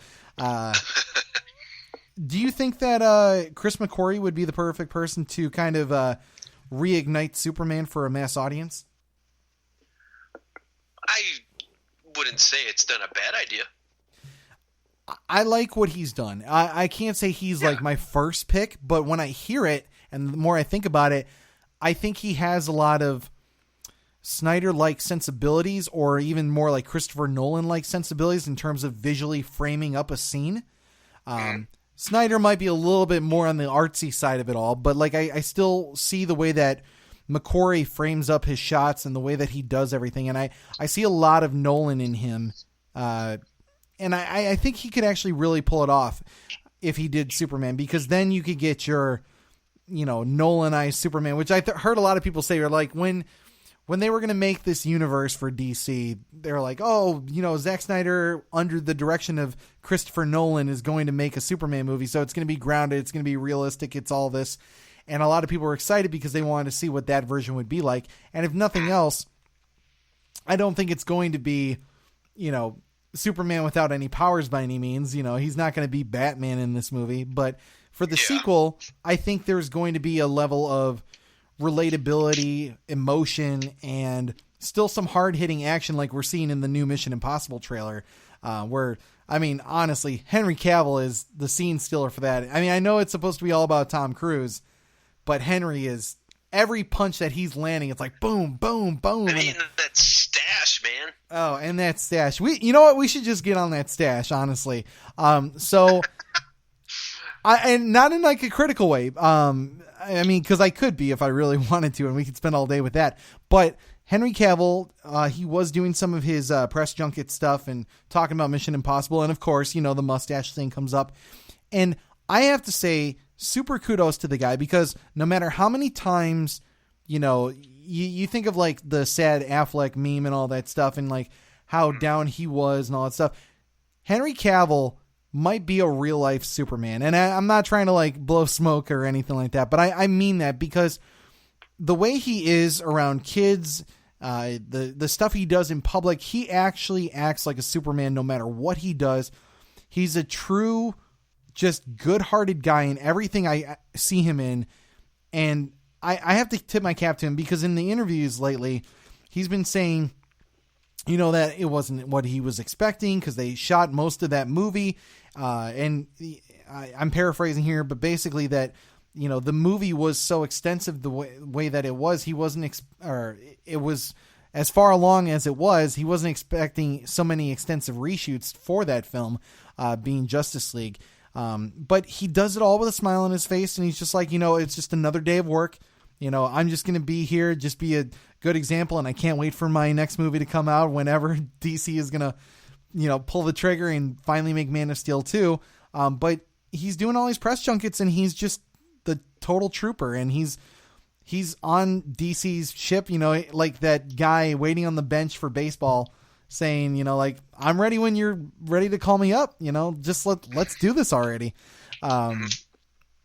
But I can't wait to see what they do with him. I do want to go into that like kind of conspiracy thing a little bit there too.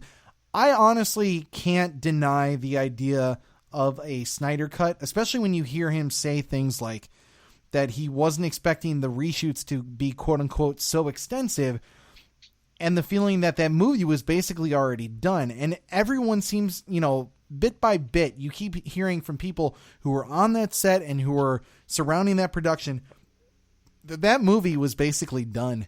And it really makes me wonder if we're going to get a Snyder cut. And I know there are some people in our community, and it's not cool to like name names. I don't want to like call people out, but I know a lot of people are like so hardcore about bashing people for liking the idea of that. What could it hurt if there does exist, even like if it's unfinished or it's not what people are expecting? Like the Snyder fanboys, like they could all be very disappointed in that cut. What would it hurt to actually just try and put that out? You know what I mean? Yeah, I wonder, like, are you going through the 5 stages of like you did with Star Wars? Yeah, I'm already past it. I'm already past. Yeah, I know. Jake and Tom definitely called you out on that one. I thought that was good. And I'm kind of like that too. Like I genuinely believe that it exists, and there's a part of me that still confidently does too. But like, if it comes, if it doesn't come, like the idea that we latch on to this what will or what may ever be kind of mentality with a movie that wasn't even really Zack Snyder's vision when it was finally cut, because we just talked about, like, there was this whole post-apocalyptic thing that was supposed to be going on. There was all this stuff, and it probably still would have been watered down for the sake of what WB wanted that movie to be versus what Zack Snyder was going to make. So would it really change our minds? Would it blow us away? Maybe not. Maybe it would have felt a little bit more real. Maybe it wouldn't have. But it is what it is. This, if WDB probably doesn't want to release it because if there's some sort of they got some quote unquote roadmap for their DC film properties. Mm-hmm. You know, maybe that they don't want that coming out because it doesn't really fit what vision they have. See, and that's where it gets tricky in my mind, because I'm of two minds with this. One, you release it, you can, and maybe you won't, hard to say, but you can inevitably kind of shut the fans up who are like, you know, hashtag release the Snyder Cut and do all that so like viciously. Well, I don't even say viciously, but you know, they're very outspoken in that fan base, and I totally get it. And sometimes I think they overstep the lines. Other times I think they're absolutely on point, but it silences that, because you can say, here, this is the cut you're asking for. Now that you've seen it, here's your, you know, make your impression of it what you will, but we have other movies that we have to make, and we're going forward with all of this. So now you get your thing. Hopefully you can appreciate what we're doing going forward now that we did this bit of fan service to you. We gave you the thing that you were looking for. Hopefully now you can say, okay, we appreciate you at least going to this length for us, the fans. Now we hope that you'll stay with us as we go on this, you know, other direction, or they could, you know, not release it and continue to have that, you know, people picketing on lots and going on Vero and just constantly hounding Zack Snyder, which I'm sure makes Zack kind of happy, because at least, you know, people are acknowledging how much they appreciated his work and, you know, keeping him in a desirable capacity, which I think he absolutely deserves. But, you know, it's a hard thing. I honestly would just say, you know, there's a saying of like giving the baby their bottle. Like, just do it at this point. If people are crying out for something and you have enough that you can give them, give it to them. Let them stop crying, give them their thing, and then give them something new that they can look forward to, because I think it actually hurts DC's fan base overall. If you keep this division in the line, kind of like with with Star Wars, you know, we talked about this before. Like, if you keep the fans segmented and don't give them something in the middle that they can go, oh, okay, we can all kind of agree on this, there will continue to be that division, and you will continue to have people disappointed on one side or the other, and it hurts the brand as a whole going forward. So that's where I'm at with it. Like, I you know, even if it's a partial cut, just give them something that feels Snyder-like, and let's just move on, you know? So yeah, that's where I'm at. Yeah, and I think that's about it pretty much for DC talk. The only other thing I wanted to bring up, there's a possibility with all that Chris McQuarrie stuff that Tom Cruise could join DC in some capacity. And again, I know it sounds like a thing where Ryan's saying something that caters to what he likes, but there's a possibility that we brought up before of him playing Green Lantern. Do you think he could be GL? I mean, if he brings back Top Gun character ish that he brought to that movie, maybe. Yeah, you know what? I could kind of be cool with that, you know. Well, I mean, he does have a call sign just like he does in there. I think he's what is he? Yeah, he's Maverick, right? In Top Gun? Yeah. Because I always want to say Goose, but yeah. If he's Maverick in that, you know, and then he's highballing, you know, playing Hal Jordan, I think that would be kind of a cool way to kind of bridge those two instead of making another Top Gun movie, which I don't know if I want to see that. But yeah, I would love to see Tom Cruise play an older Green Lantern, and then you could have him do like kind of like a training day thing where he teaches a young John Stewart how to be a Green Lantern and kind of like passes the mantle on to him. Because I'll be honest, even though I'm Hal Jordan Green Lantern all the way, I think the fan base, especially the younger set, seems to attach themselves, I guess, more to like the Justice League cartoon in a lot of ways. So for them, their Green Lantern is John Stewart. So I think it kind of can make the best of both worlds thing there, where you can make fans like myself happy, and then fans who kind of are on the more younger set happy because they get to see their their Green Lantern. And I don't know. We'll see if that turns out to be the case. But I'm down for him playing Hal Jordan in the future. I think Tom Cruise would be a good pick. I agree. Even if he's not my pick, but yeah. Let's jump off of DC and all the Marvel stuff that we've been talking about and move on to a little thing called The Predator in our miscellaneous talk. So I will say this. The Predator trailer was not the greatest. I thought that the Predator trailer was okay. What did you think about it? There are a few good bits in it. Yeah. But, like, the plot's still a little bit confusing. Agreed. Agreed. I think we saw Olivia Munn's character, I think, who is playing the scientist. Yeah, which I don't know if I totally buy that, but yeah. Yeah, like... It's kind of like when you get those Bond girls who are, like, more for beauty than brains kind of thing, and then you're like, oh, she's a scientist. All right. Well, I mean, not necessarily that. It's just like she comes out of the blue, and then she tries True. to explain, like, the general synopsis of why the Predators are on Earth. Yeah. And then it's like this whole other group of, Army Rangers or, Black Ops people, and it's kind of all over the place. So it's... Yeah. I don't know. To me... the whole trailer starts out with the shot kind of going into... I think it's... That's not Halloween. It's no, it is Halloween. It starts off with Halloween. Yeah, it is Halloween. Yeah, and like this kid opens up this box, and it's like this ship, and then it's juxtaposing it with the Predator ship and whatnot. Yeah, I mean, I kind of like that portion of the trailer, but yeah, because he always does the kind of like, I don't want to say period piece, but that like time of year kind of movie where it's always like, oh, it's Christmas or it's Easter or it's Halloween in this case. And I like it, but I also think that as good as that is, it works. Like those kind of movies I only want to see during those times of year. Like when I watch Die Hard is the only, like I only see that during Christmas, and I know he didn't direct it, but that's kind of my point though, is like any of those kind of movies, like whenever I watch Iron Man 3, it's set around Christmas, New Year's time or whatever. So I only watch it in the winter months. I don't want to watch it in the summer months. And it might just be like just the way I view those kinds of movies, but I think it kind of pigeonholes it into like this specific mindset that I don't latch onto it any more so because he decided, oh, well, we're going to specifically make this point about it being during Halloween. Like I never got that. Well, maybe it has something to do with what time of year the Predators visit planets. I don't know. I'm sorry, I just started picturing Predator knocking on a door trick or treating. That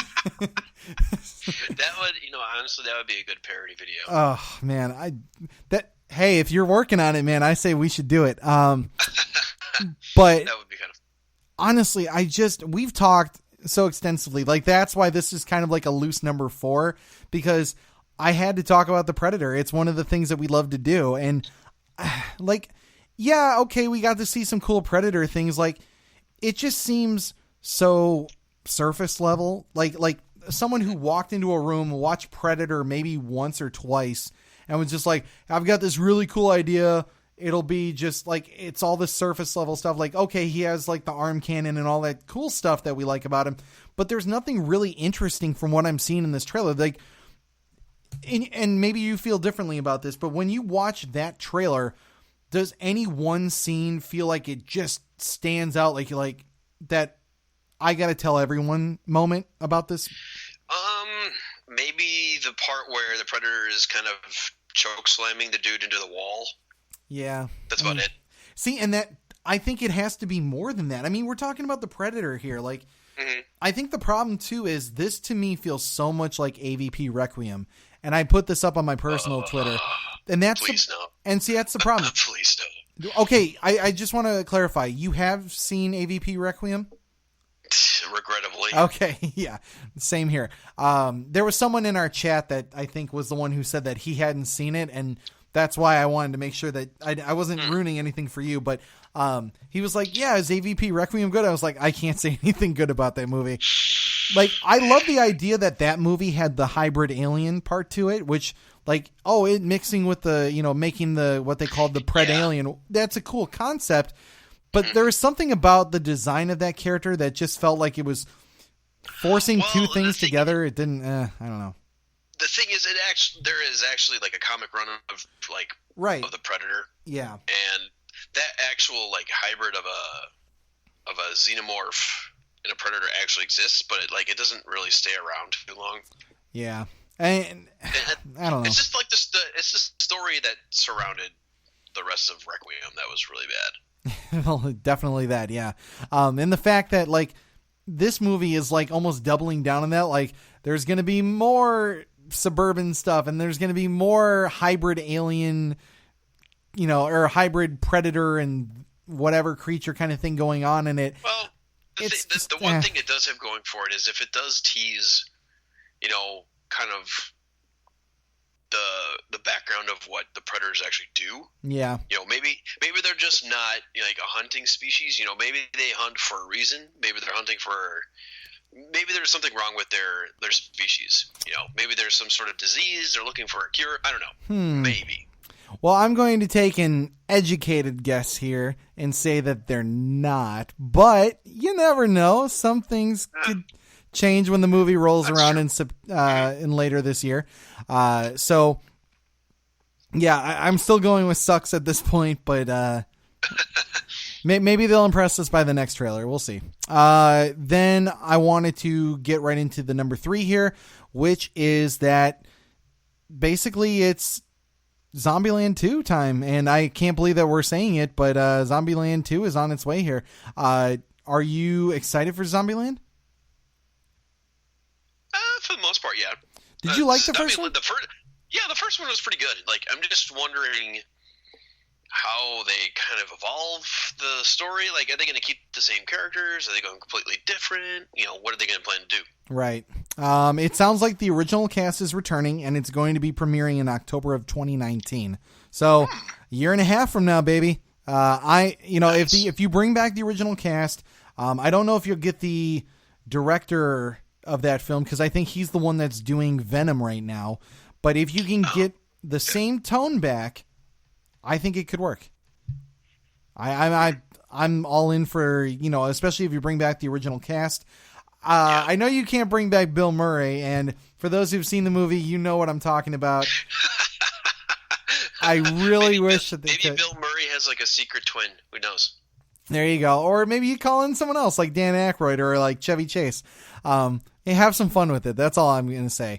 And then as we move on to our number 2, it seems like there might be a Snake Eyes movie coming down the pipeline here. So we talked about all the nonsense with like Power Rangers coming over to Hasbro and Hasbro trying to make this giant universe so they can fool themselves into believing that they're going to take down the MCU and be like the next big thing, which they have the properties to do so. I just don't ever see being a reality. But kudos to them for trying. And I think this might be the smartest move I've heard from them in quite some time. Do you like the idea of them making a Snake Eyes movie solo before they jump into like a whole thing of G.I. Joes? Absolutely. Okay. I just had to be sure on this. Absolutely. What would you like to see him do in his solo movie? For people that don't know, because I really like G.I. Joe. Snake Eyes and Storm Shadow were both part of like the same ninja organization, or it was like a secret organization. Foot Clan. No, I'm just kidding. That's Ninja Turtles. I'm kidding.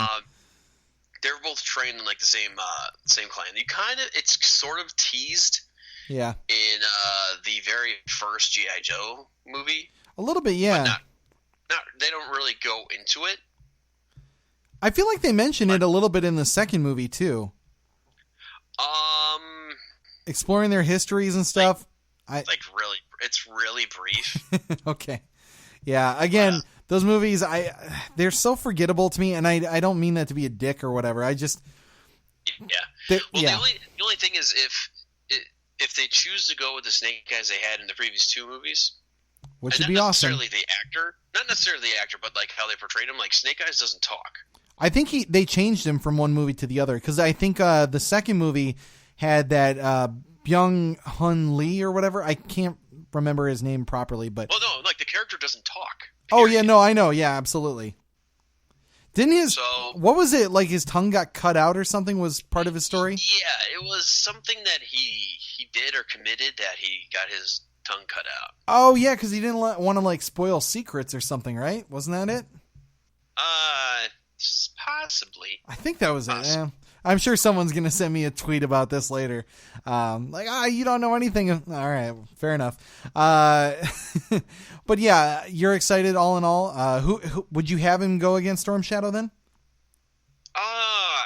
Honestly, you have to. Yeah. It's not gonna end up like with him killing him. It's just, they're both gonna be. It's gonna be the classic kind of kung fu movie where there's the protagonist and the antagonist the entire time. Yeah, and I'm actually kind of down with that. If you do kind of like I'm trying to think of how I could frame it. Like the good samurai versus the bad samurai, kind of like those older kind of movies where like one's clearly on the good side, one's on the bad side, and you just kind of show them kind of growing up alongside each other, and then boom, having that showdown at the end where maybe at one point they were best friends, but now they're kind of enemies, and then maybe they don't kill each other in the end or whatever, like no one dies, but they all go off into their separate factions, and then you kind of see that tease of G.I. Joe going forward, and then it gets you excited for sequels and things like that, or a team-up movie. That's where you should go with it. You should just build these up one by one, in my mind. Would you have it go any differently, or? I would just keep it basic and just tell like a centralized story. I wouldn't get too complicated with it. Nice and basic, just the way I like it. All right. That works for me. Let's move on to the biggest of the big talks in here with miscellaneous here. We've got a whole lot of Star Wars stuff, so I don't even know where I should unpack this, but I'm going to start by saying Solo is apparently good. I believe it when I see it. I knew you'd have something to say there. Now, the first thing I want to say is that I get to go to a screening on Tuesday for it. Oh, lucky you. I know. I honestly, when they started dropping, and they were sending them out to everyone, I was trying to look for one for like the St. Louis area so I could send you one. I did send one off to Amanda for a different screener recently, and I'm like, maybe I should just start giving out screeners to other people, because like, I feel bad when I talk about it. I'm like, oh, I'm going to this thing, and like no one can talk about it with me, and if I do talk about it, then I'm spoiling it. It's a whole thing. But yeah, so without spoiling it for anyone, I will say that from everything that we've collected so far, friends of the industry and people talking about it, all that, it looks like it's a good movie. Some are putting it more in the lines of just like it's just as average as it could possibly be. The one thing I've heard so far is that the beginning, like the first act, is just kind of like slow building, and then it just kind of ramps up towards the middle and towards the end, which I'm actually okay with that. I told a couple people in our chat room and all that stuff, and they seem to think that that's the way that they would like their Star Wars movies to be anyways, because it reminded them of Rogue One, because Rogue One starts off pretty slow, and then it kind of slowly crescendos towards the end, and I'm okay with that. But on that note, I think the fact that people aren't like throwing up their hands in pure frustration, like that's the worst Star Wars movie ever, I think that's enough for me. Like if it's not episode 2 bad, I'm fine. I'm fine with it. It doesn't have to be, Empire Strikes Back every single time. And once we get past that, I think we'll be in a better place with Star Wars movies going forward. Is this kind of meeting where you would expect it to be, or did you expect more from this movie? Not really, seeing that they trashed like half the movie and had to get a new director. Right? Yeah, exactly. All things considered, like if they were able to make something salvageable, and I again say that respectively, considering the fact that, there was such an upheaval, so much controversy. It's one of those things like you heard it with Batman with Justice League there, and then it turned out to be not so positive at the end result. And the same thing goes with that Aladdin movie that I was telling you about, where they're mired in controversy with like, oh, we should have not cast so many American actors to play Arab individuals and people from that community, and why would you do this, and the whole kerfuffle that came out with that. Like the fact that this came out with a positive score on Rotten Tomatoes and the majority being positive reviews towards this movie, I think is enough for me to go, I'm down. I'm ready for it. Do you still have any hesitations about going to see this movie at this point, or no? Things that still worry you? Like, and I think I'm just worried about the pacing, maybe. Yeah, I could see that. Yeah, especially maybe with the pacing is going to be like, because if Rogue One kind of started slow and then it finally picked up, like, you know, what if Solo doesn't ever pick up? It's just a slog. True, that's a very good point. I guess we'll have to wait and see.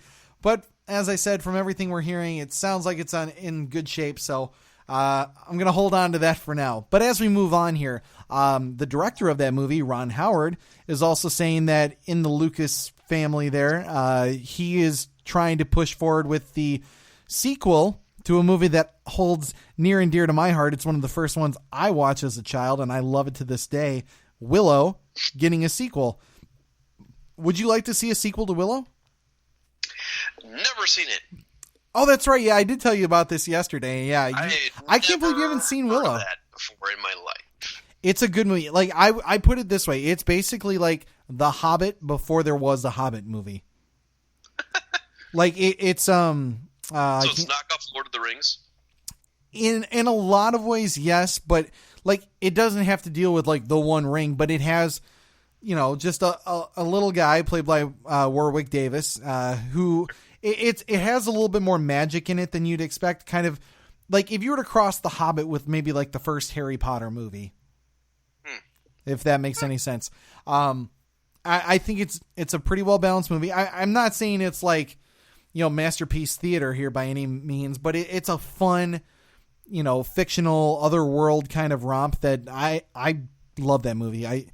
It's just really got a lot of heart to it. It's a fun time at the movies. And like I said, for me, it was the first time I ever got to see kind of like The Hobbit on screen, even if it wasn't actually that movie. So it holds a special place in my heart, and it's definitely become a cult classic over the years. But you know, it's not for everybody, so I'm not going to say everyone should go and see it. But if any of that premise sounds familiar or like something that you'd be interested in seeing, I highly recommend anyone go and check that out. Last bit of news going on with all the Star Wars stuff. Remember how we mentioned that Jon Favreau was going to be doing some sort of Star Wars show? Mm-hmm. Well, it's going to be live action. It's going to be set 7 years after the Battle on Endor, and it's going to have all new characters. Does this sound like a Star Wars series that you would be interested in? As long as they don't reference Battlefront 2 at all. Like any characters from that at all. Why so hard on Battlefront? Because Star Wars Battlefront 2 was an atrocious game. Is it really that bad? The story is atrocious. You're talking about the new one, right? Yeah.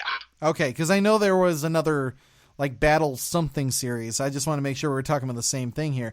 I don't know. Like I don't. No, I didn't actually play that game. I still got Battlefront 1, and I really loved that game, despite the fact that they tried to get a bunch of money out of me, which I think that was my biggest problem with it. Luckily, I found a gift card back then that gave me all the DLC for free, which that was a sweet deal. But they still tried to bilk me or get a lot of money out of me for that game. That's why I never invested in the second one, even though everyone said, oh, you should definitely get the second one because it's got that single player campaign. So I never really invested into it, even though I thought I should have. But you're saying it's bad, huh? The story is not very good. Okay. Well, that's a bit concerning. That being said, though, how do you feel about this movie, though? Like, let's just say it has nothing to do with Battlefront 2. I guess, I mean, are they going to try to tie it in with other, like the Star Wars animated properties? I don't believe so. That's not been confirmed. So, again, those other Star Wars properties had nothing to do with the time that existed after Episode 7. Or, I'm sorry, wait, Episode 6. Sorry. So, this is kind of... Well, I mean, I was going to say unwritten territory, but the books have actually written in some of the details.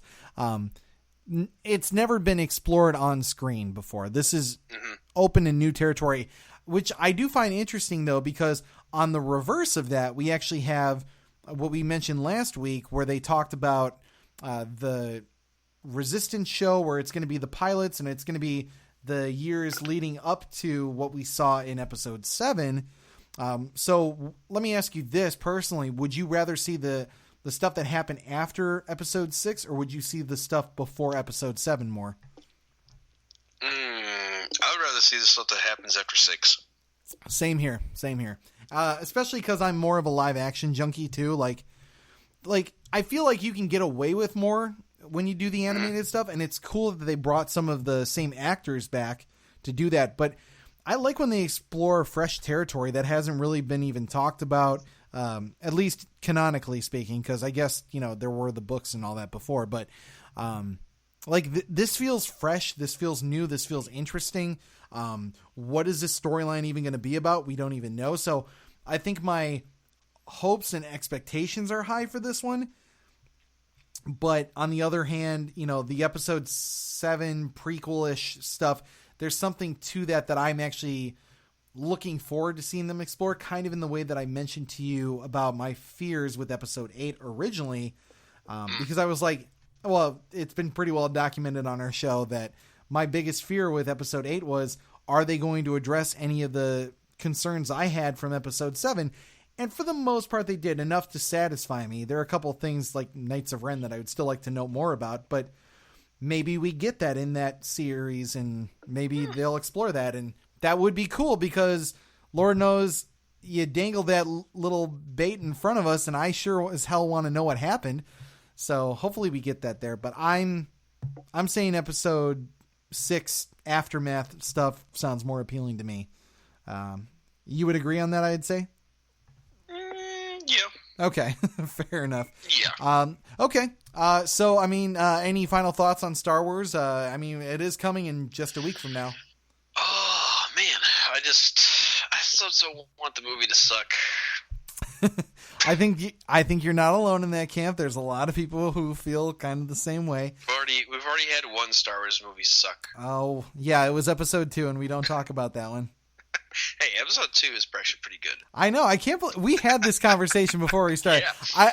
I was surprised, and no one throws stones at Brad for this. Brad seems to like episode 2, and maybe you hate it more than I do, but I can kind of see good points in it. And from the kid growing up through Star Wars, when I saw it originally, I loved it, because to me, Star Wars was on a very one-dimensional level. It was just hey, how many lightsabers can I get battling each other? And that movie provided probably the most out of any movie in the entire series. Yeah. Although I'm not gonna lie, the Anakin Dooku lightsaber duel was the most uninspiring one in the entire series. The which That's one? Oh yeah. Yeah, right. I know. Anakin and Dooku. That was blah. Well, we did get to see Yoda flipping, so there was that. I know. That was kind of cool, but the CGI now is just dated as hell. I know. Oh, it really is, and that's the thing. I wish I could go back in time and tell George Lucas, hey, maybe not the best idea to do an entire movie that's green screen, but live and learn. I'm sure by the time we're in our 50s, they're gonna redo all the prequels anyway. So yeah, we'll leave it at there. Always good to talk about Star Wars. And last thing I want to say before we end out miscellaneous talk here, I was going to talk about this at the very beginning of the show. I'll just put it this way. I have seen a very early cut of something that may or may not be coming by the end of this year. It may be a film, it may be a TV show, and I can't go into specifics about it, but I will say it may have been one of the things that we were teasing is coming down the pipeline in our topics today. So make of that what you will. I'm not allowed to comment yay or nay on the film, but I will give you this. Thumbs down, thumbs up, thumbs down. Make of that what you will. If we get to when that thing releases, I'll be able to talk about it more in depth, but consider this a bookmark right here as to I saw it, I know about it, and you guys can make of that what you will. But if that gives you any inclination as to something that we talked about today, make of that what you will. That's all I can say on that. So we'll leave it right there. Let's cut to a quick commercial break, and we'll be right back to talk about cancellations and renewals. Now here's something we hope you'll really like. This week's sponsor is Loot Crate. For less than $20 a month, Loot Crate gives the geek in you a special treat with each box. Loot Crate is a subscription box service with more than $40 worth of geek, gamer, pop culture gear, collectibles, apparel, etc. You'll have until the 19th at 9 p.m. Pacific to subscribe and receive this month's crate. And when the cutoff happens, that's it. It is over. So head to lootcrate.com/nerdrage and use the promo code NERDRAGE to get 10% off your crate today. And now, on with the show. And we're back. Okay, so let's talk about the cancellations, the renewals, and even some of the finales that are coming our way as we get towards pretty much the end of the season here. So first, let's start with cancellations, Brad. What was the biggest standout of the cancellations this year for you? I would say biggest cancellation was Scandal. Really? Okay. Because it was long overdue. You're not part of that sort of fan base? The entire premise of Scandal, it seems ridiculous to me. Yeah. Taking a TV show and making it about all the political, drama and nonsense that goes on, like it seems like overkill.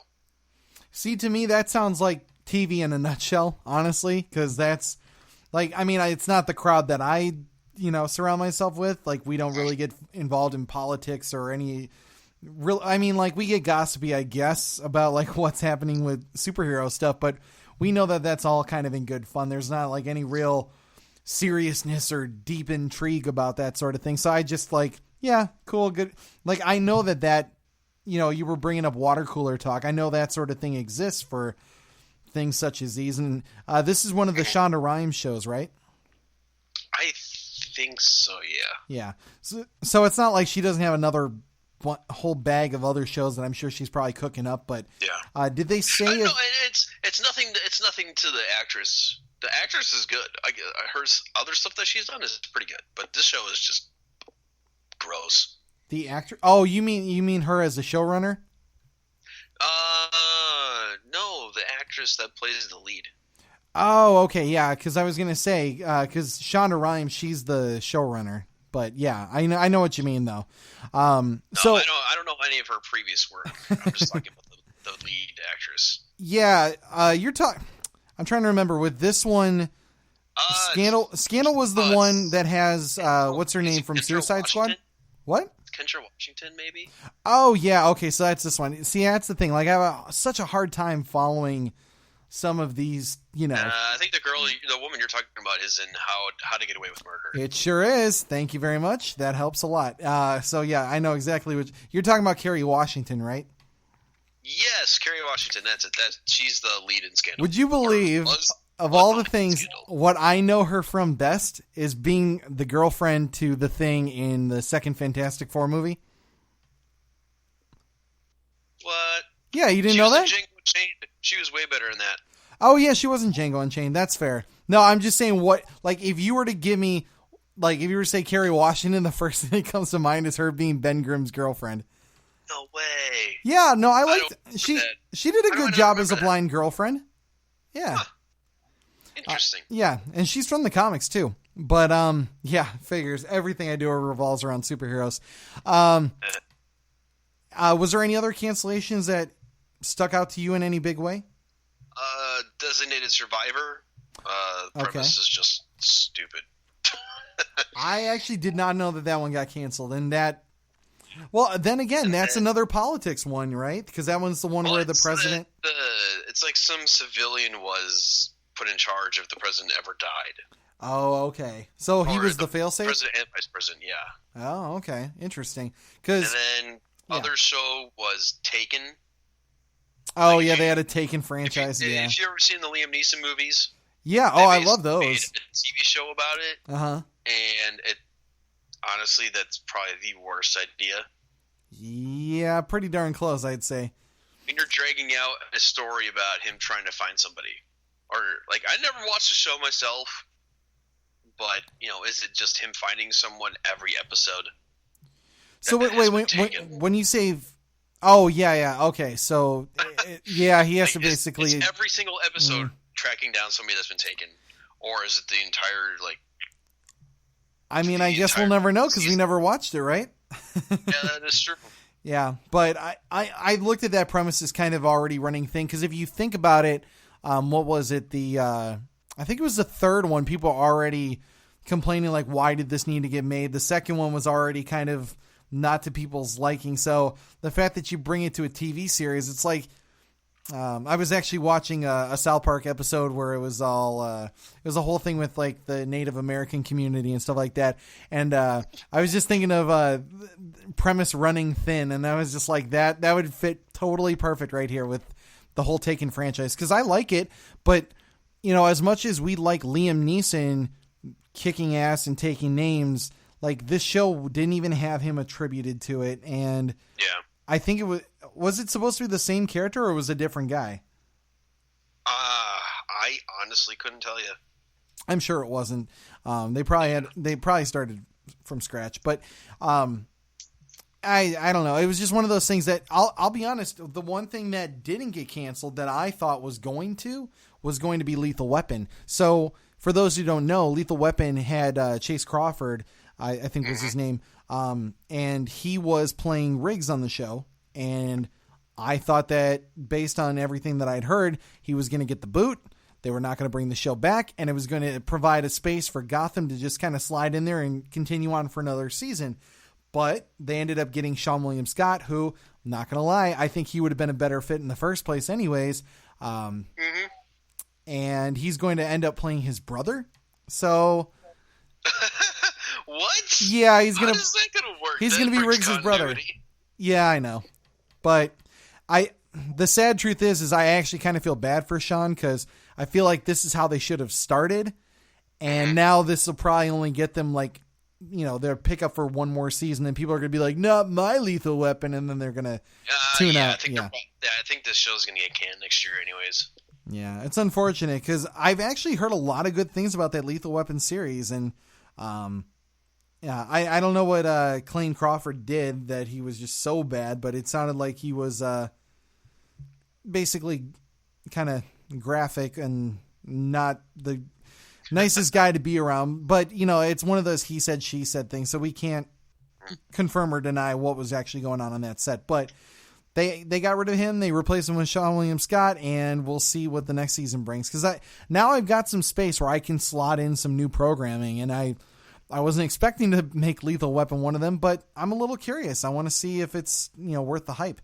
Because I've always liked Damon Wayans, and like him bantering with Sean William Scott sounds intriguing to me. Because those two are both comedy gold in my opinion.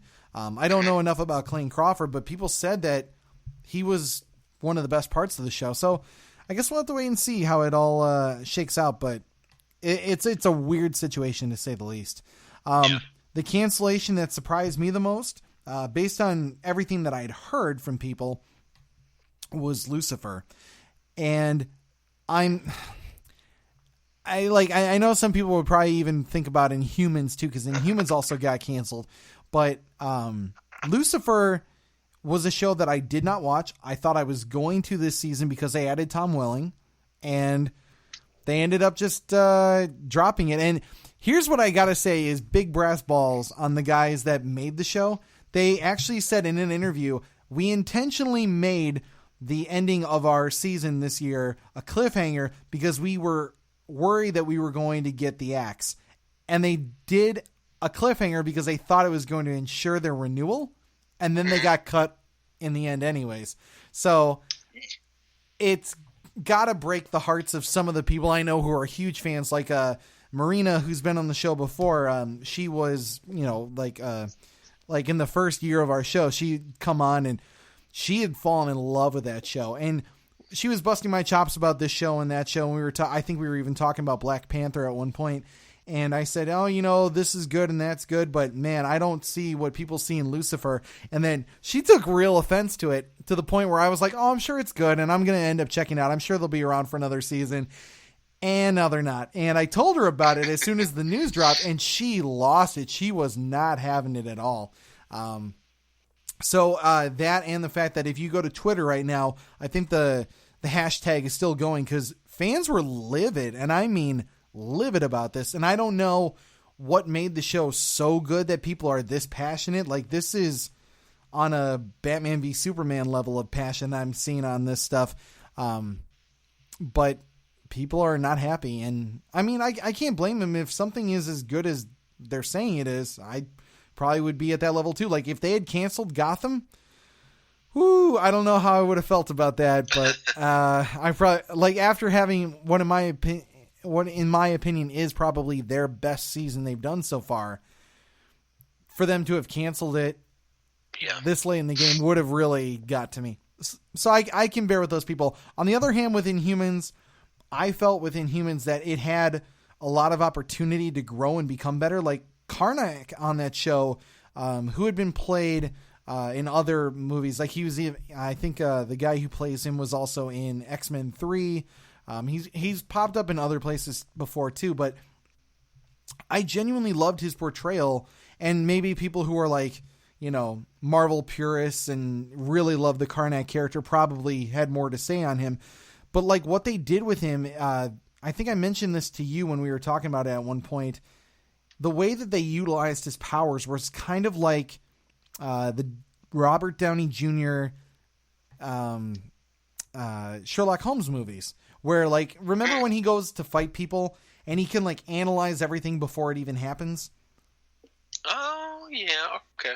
Yeah, okay. he had that basically as his Marvel power, as his mutant power, his Inhuman power, if you will.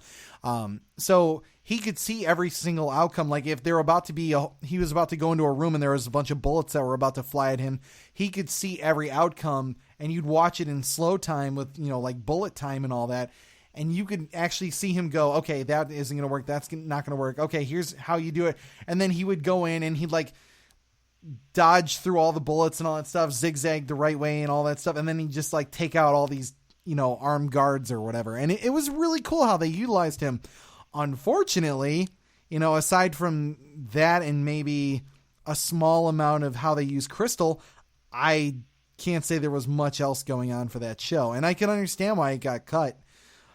But I did want to see more, as weird as that sounds.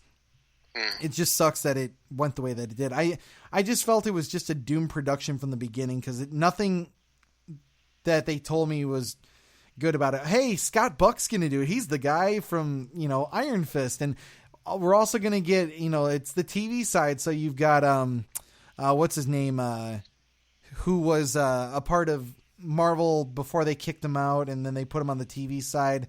The one who is all about money and not really about, we talked about him before. It doesn't matter. But you know, the fact that they tried to, you know, really force this one down people's throats. They're like, we're going to put it in IMAX. It's going to feel like a movie. And it looked nothing like a movie when it came out. It just disappointed everybody. And I have to say I was one of them. So yeah, I was disappointed about it, but I think the Lucifer one was the one that really surprised me. So let's get on to renewals. What renewed property, or maybe a couple of renewed properties, really stood out to you in a way that you were excited about? Honestly, I'm glad Gotham got renewed. Even though I haven't watched it in a while, Thank you, I'm Brad. glad it did. Yeah. Now, are you saying that because of me? Because you know that it means a lot to me? No, or... because there are still 2 seasons I need to catch up on, regrettably. You're getting there. But I still liked the show when I was watching it. Like, it was really good. Yeah. I mean, I'll be honest. Committing to all these shows, it is like its own small job. It's no small task. And I don't mean that to like toot my own horn or anything like that. But, you know, I keep thinking to myself, like you were talking about Legion at one point in the show. And I was just saying to myself, man, I really need to just commit to it. There's even a couple other shows like Powers. It got to a season 2 that it was the one that Sony was putting on. And it was Brian Michael Bendis's show that he tried back maybe like 4 or 5 years ago now. And I got to season 2, but I never finished it. And I was thinking about that. I was thinking about what's the other one? Jessica Jones season 2, which I have not finished yet. And how much that bothers me that I haven't finished some of these ones, but there's just so many other shows that are going on right now that it's hard to commit to all of it. So I can't blame you for the whole Gotham thing. Mm-hmm. What was the other ones that stood out to you? It was Gotham and what was the other one? Like one that like maybe I was surprised that like it got renewed. Uh-huh. I would say The Good Doctor. Oh, No, you were surprised that it got renewed? I say Grey's Anatomy. Oh, that Grey's Anatomy got renewed? Yeah. I honestly thought that was going to get canceled this year. You know, it is a little surprising to me in a lot of ways because, like, I don't really get it, but I know that a lot of people love Grey's Anatomy. It's still got a massive following. So, I mean, again, it's not like... I mean, and it's hard to say because I've never really watched episodes. I know some people that have been on there that I really liked went on that show, and now they're not on that show anymore. So, I don't know. It's hard to say, but I've never heard anything bad about Grey's Anatomy, so I can't hate on it too much by any means. I mean, what about it just didn't add up for you with that show? Yeah, it's a very melodramatic TV show. Okay, fair enough. A little too schmaltzy, huh? Yeah, I too mean, like, heavy-handed. I'm a big fan of House MD. Oh, I love which is House. still- House was good. Yeah. House is awesome. It's actually on Amazon Prime for all of you people that have Amazon. Oh, okay. I did All not know 8 that. seasons are on there, so. And here I am watching Batman and Superman on there. Dude, I know, right? Yeah. But I would give that a go again because, like, I only watched a few episodes. It was like I've never really gravitated towards, political dramas. I feel like politics is enough of its own drama thing, so I don't need to watch the TV show about it. Same thing with medical dramas. Like, I feel like the medical world is already its own kind of like depressing, kind of like, this is stuff I don't want to deal with on a day-to-day basis. Like, dealing with it in my own life, whether it's medical or not, is just enough that I don't need to see it on TV. So when I see all this stuff, I think the last time I really got into a show would be either maybe ER when I was younger or what was the other one? Scrubs. I really enjoyed Scrubs. But Scrubs was Scrubs is good. Scrubs was so much more enjoyable because it wasn't like spending every day like, oh, we got to open up his C4 valve and we got to bust open this artery or something like that. Like, I don't know. I'm not going to pretend to be some human anatomy expert here by any means, but I just I never really got into that stuff. But yeah, I think like Scrubs made it fun to be immersed in that world because it was more about their relationships and they just happened to be at a hospital. You know what I mean? Mm-hmm. Yeah. So, yeah, I'm with you on that one. I think that those renewals were surprising to say the least. Was there a renewal aside from maybe Gotham that you were excited to see come back? Not off the top of my head. Okay, fair enough. I will say the one that I was very surprised to see come back was Agents of S.H.I.E.L.D. Oh, And- I totally forgot about that. Yeah, that's okay. No worries. Now it gives me a chance to talk about it. So, with Agents of S.H.I.E.L.D., though, it was just this... It's not that the show sucks. And, I mean, I've said many times that it does suck. Because there are a lot of seasons where it did. And there was the beginning half of last season that was good. The end of last season, which was rough. Then there was the beginning of this season, which was, again, rough again. And I was like, I can understand why they made this a shorter season. This is probably going to be the end for them. And then they do something with Gravitonium. Then I'll leave it right there because I don't want to spoil it for other people. That had gone all the way back to season 1. I was like, they didn't make it this really well fleshed out arc, because this was definitely not something that they were planning from the beginning, but they finally pulled the trigger on something that felt like it should have been done by season 2, and they actually made something of it, and it feels like, it has a little bit of super powered involvement to it now. Okay. And for these last few episodes, I've been really hooked, especially because it's one of the characters that I genuinely like, and I feel like he's been very underserved on the show. So to see it play out the way that it is now, I'm like, well, damn it, you got me back into it again. And like now I'm watching and kind of actually enjoying Agents of S.H.I.E.L.D. So it's a tricky thing, and it's not that I want to watch an entire season of Agents of S.H.I.E.L.D., but there's a part of me that's like, okay, they got renewed. All right, it's fine.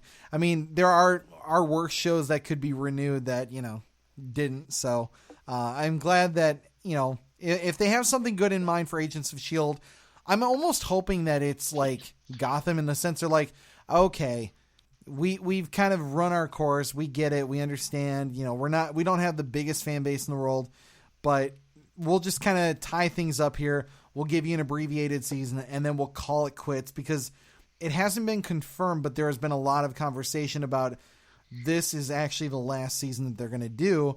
Some of which saying that they might even replace it with New Warriors, which, because they couldn't find a home on Freeform Network, which that actually worries me more than it does reassure me. If they put New Warriors there in place of Agents of S.H.I.E.L.D., I think that would be something to look forward to. My biggest concern still is like the way ABC just produces these shows. I don't know. I'm just not really feeling the way that they make everything feel like it's shot in a warehouse.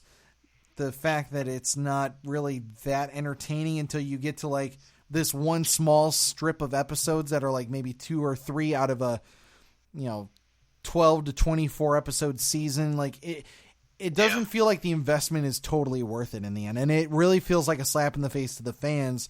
And honestly, I kind of feel that way about Flash this season. Like I enjoy the Flash. Like it's been entertaining enough, but I could tell that this is one of the worst ones that they've done. And it's not that like it's a high brow that they've set for themselves, and that high mark is set at season 1, and it's hard to match that. But last night's episode, they were able to do something that might have been one of the coolest scenes that they've done for a villain in probably the entire run of the show. So again, it's like you brought me back, and I was just kind of like ho hum there, but now I'm glued to my chair for every Flash episode until the finale here. So, it's a weird thing how these things work out, but if this is the last season for Agents of S.H.I.E.L.D., I'm on board with it. I want to see them kind of wrap things up nicely, because there's definitely a commitment to that universe that their fans have like there's people who, like how there's the Olicity thing with Oliver and Felicity on Arrow.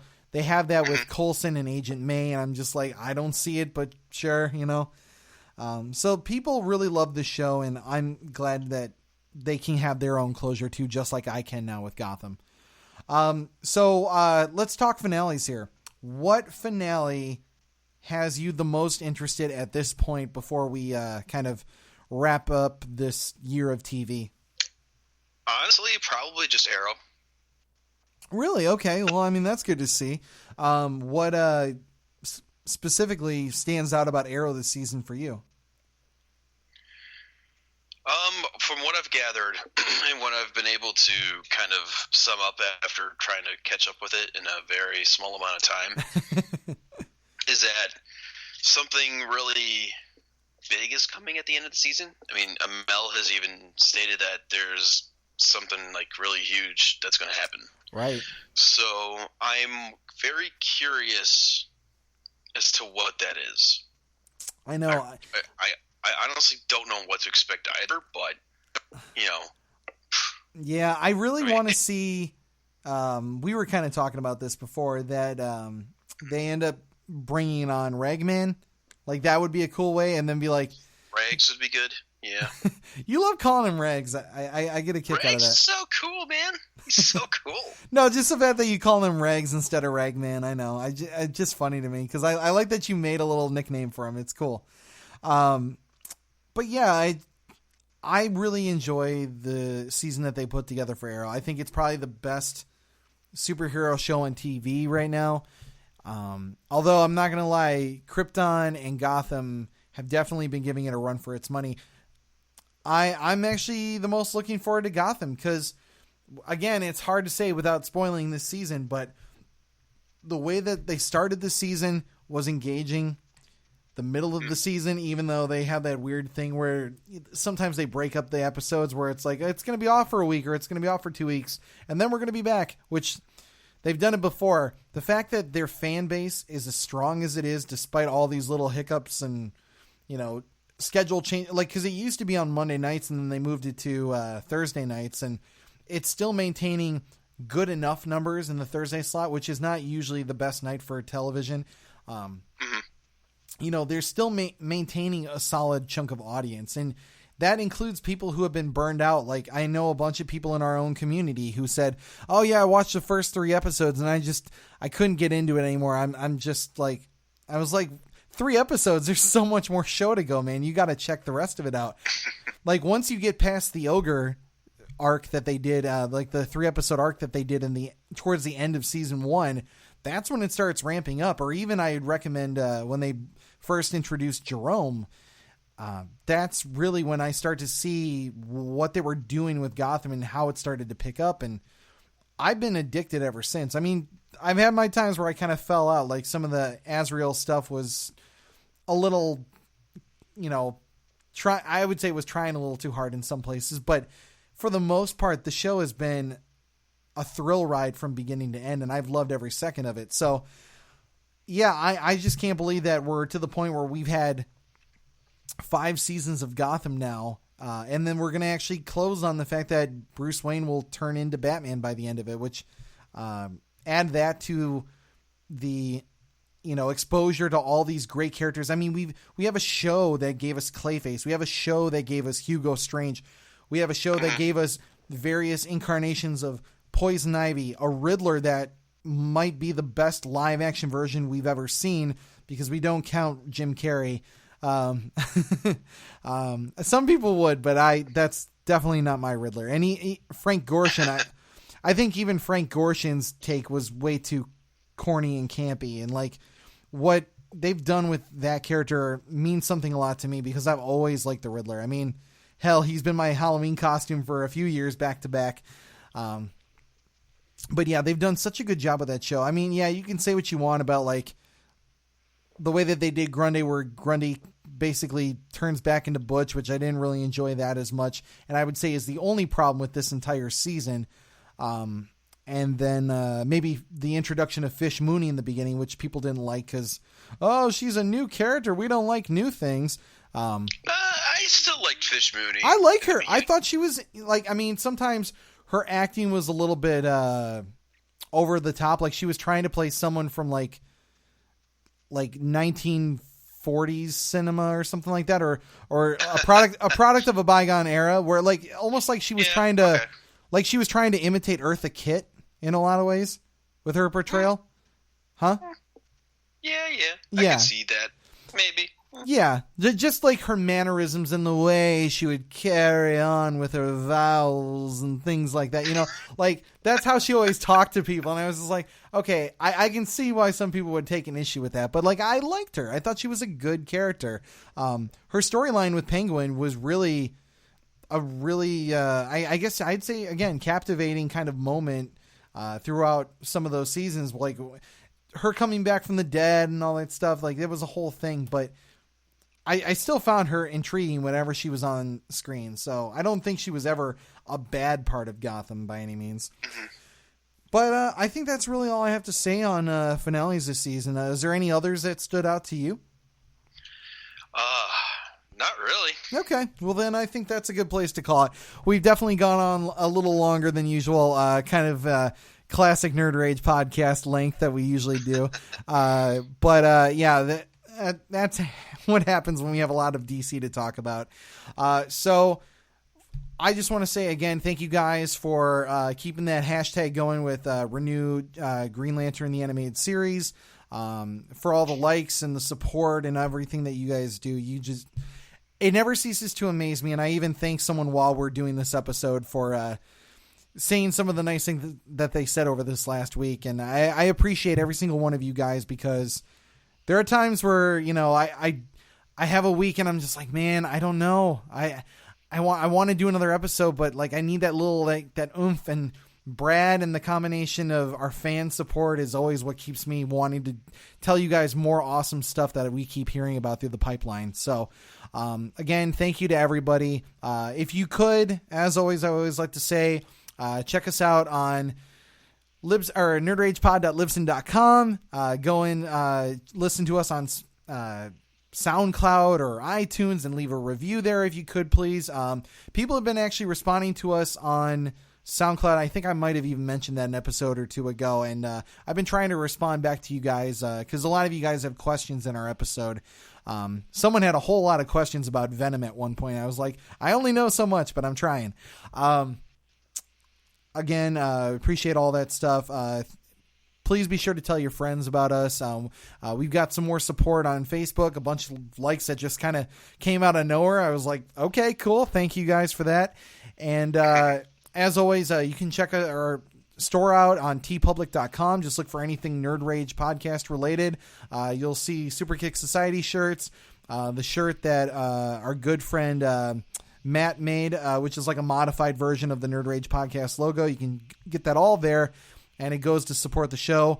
If you guys check out our Amazon link, you can buy basically anything on Amazon, and it will go, like 10% will go towards the profits of our show, which we always appreciate. And I'm trying to think, there's got to be at least one more thing. Oh, yes, the Patreon. If you guys could go ahead and tell your friends to support us on Patreon, even if it's $1, Brad and I are going to do a lot more cool things. We have a project that we've definitely been teasing these last couple episodes that we want to do. And the second you guys commit even $1 to the show, we're going to start to unveil a bunch more new stuff, because we want to give you guys the stuff that you deserve. I mean, you've committed 3+ years to this show and continuing on. We want to give you more. And every $1 that you commit, we're going to add a little something extra to the show and give you guys something more to enjoy.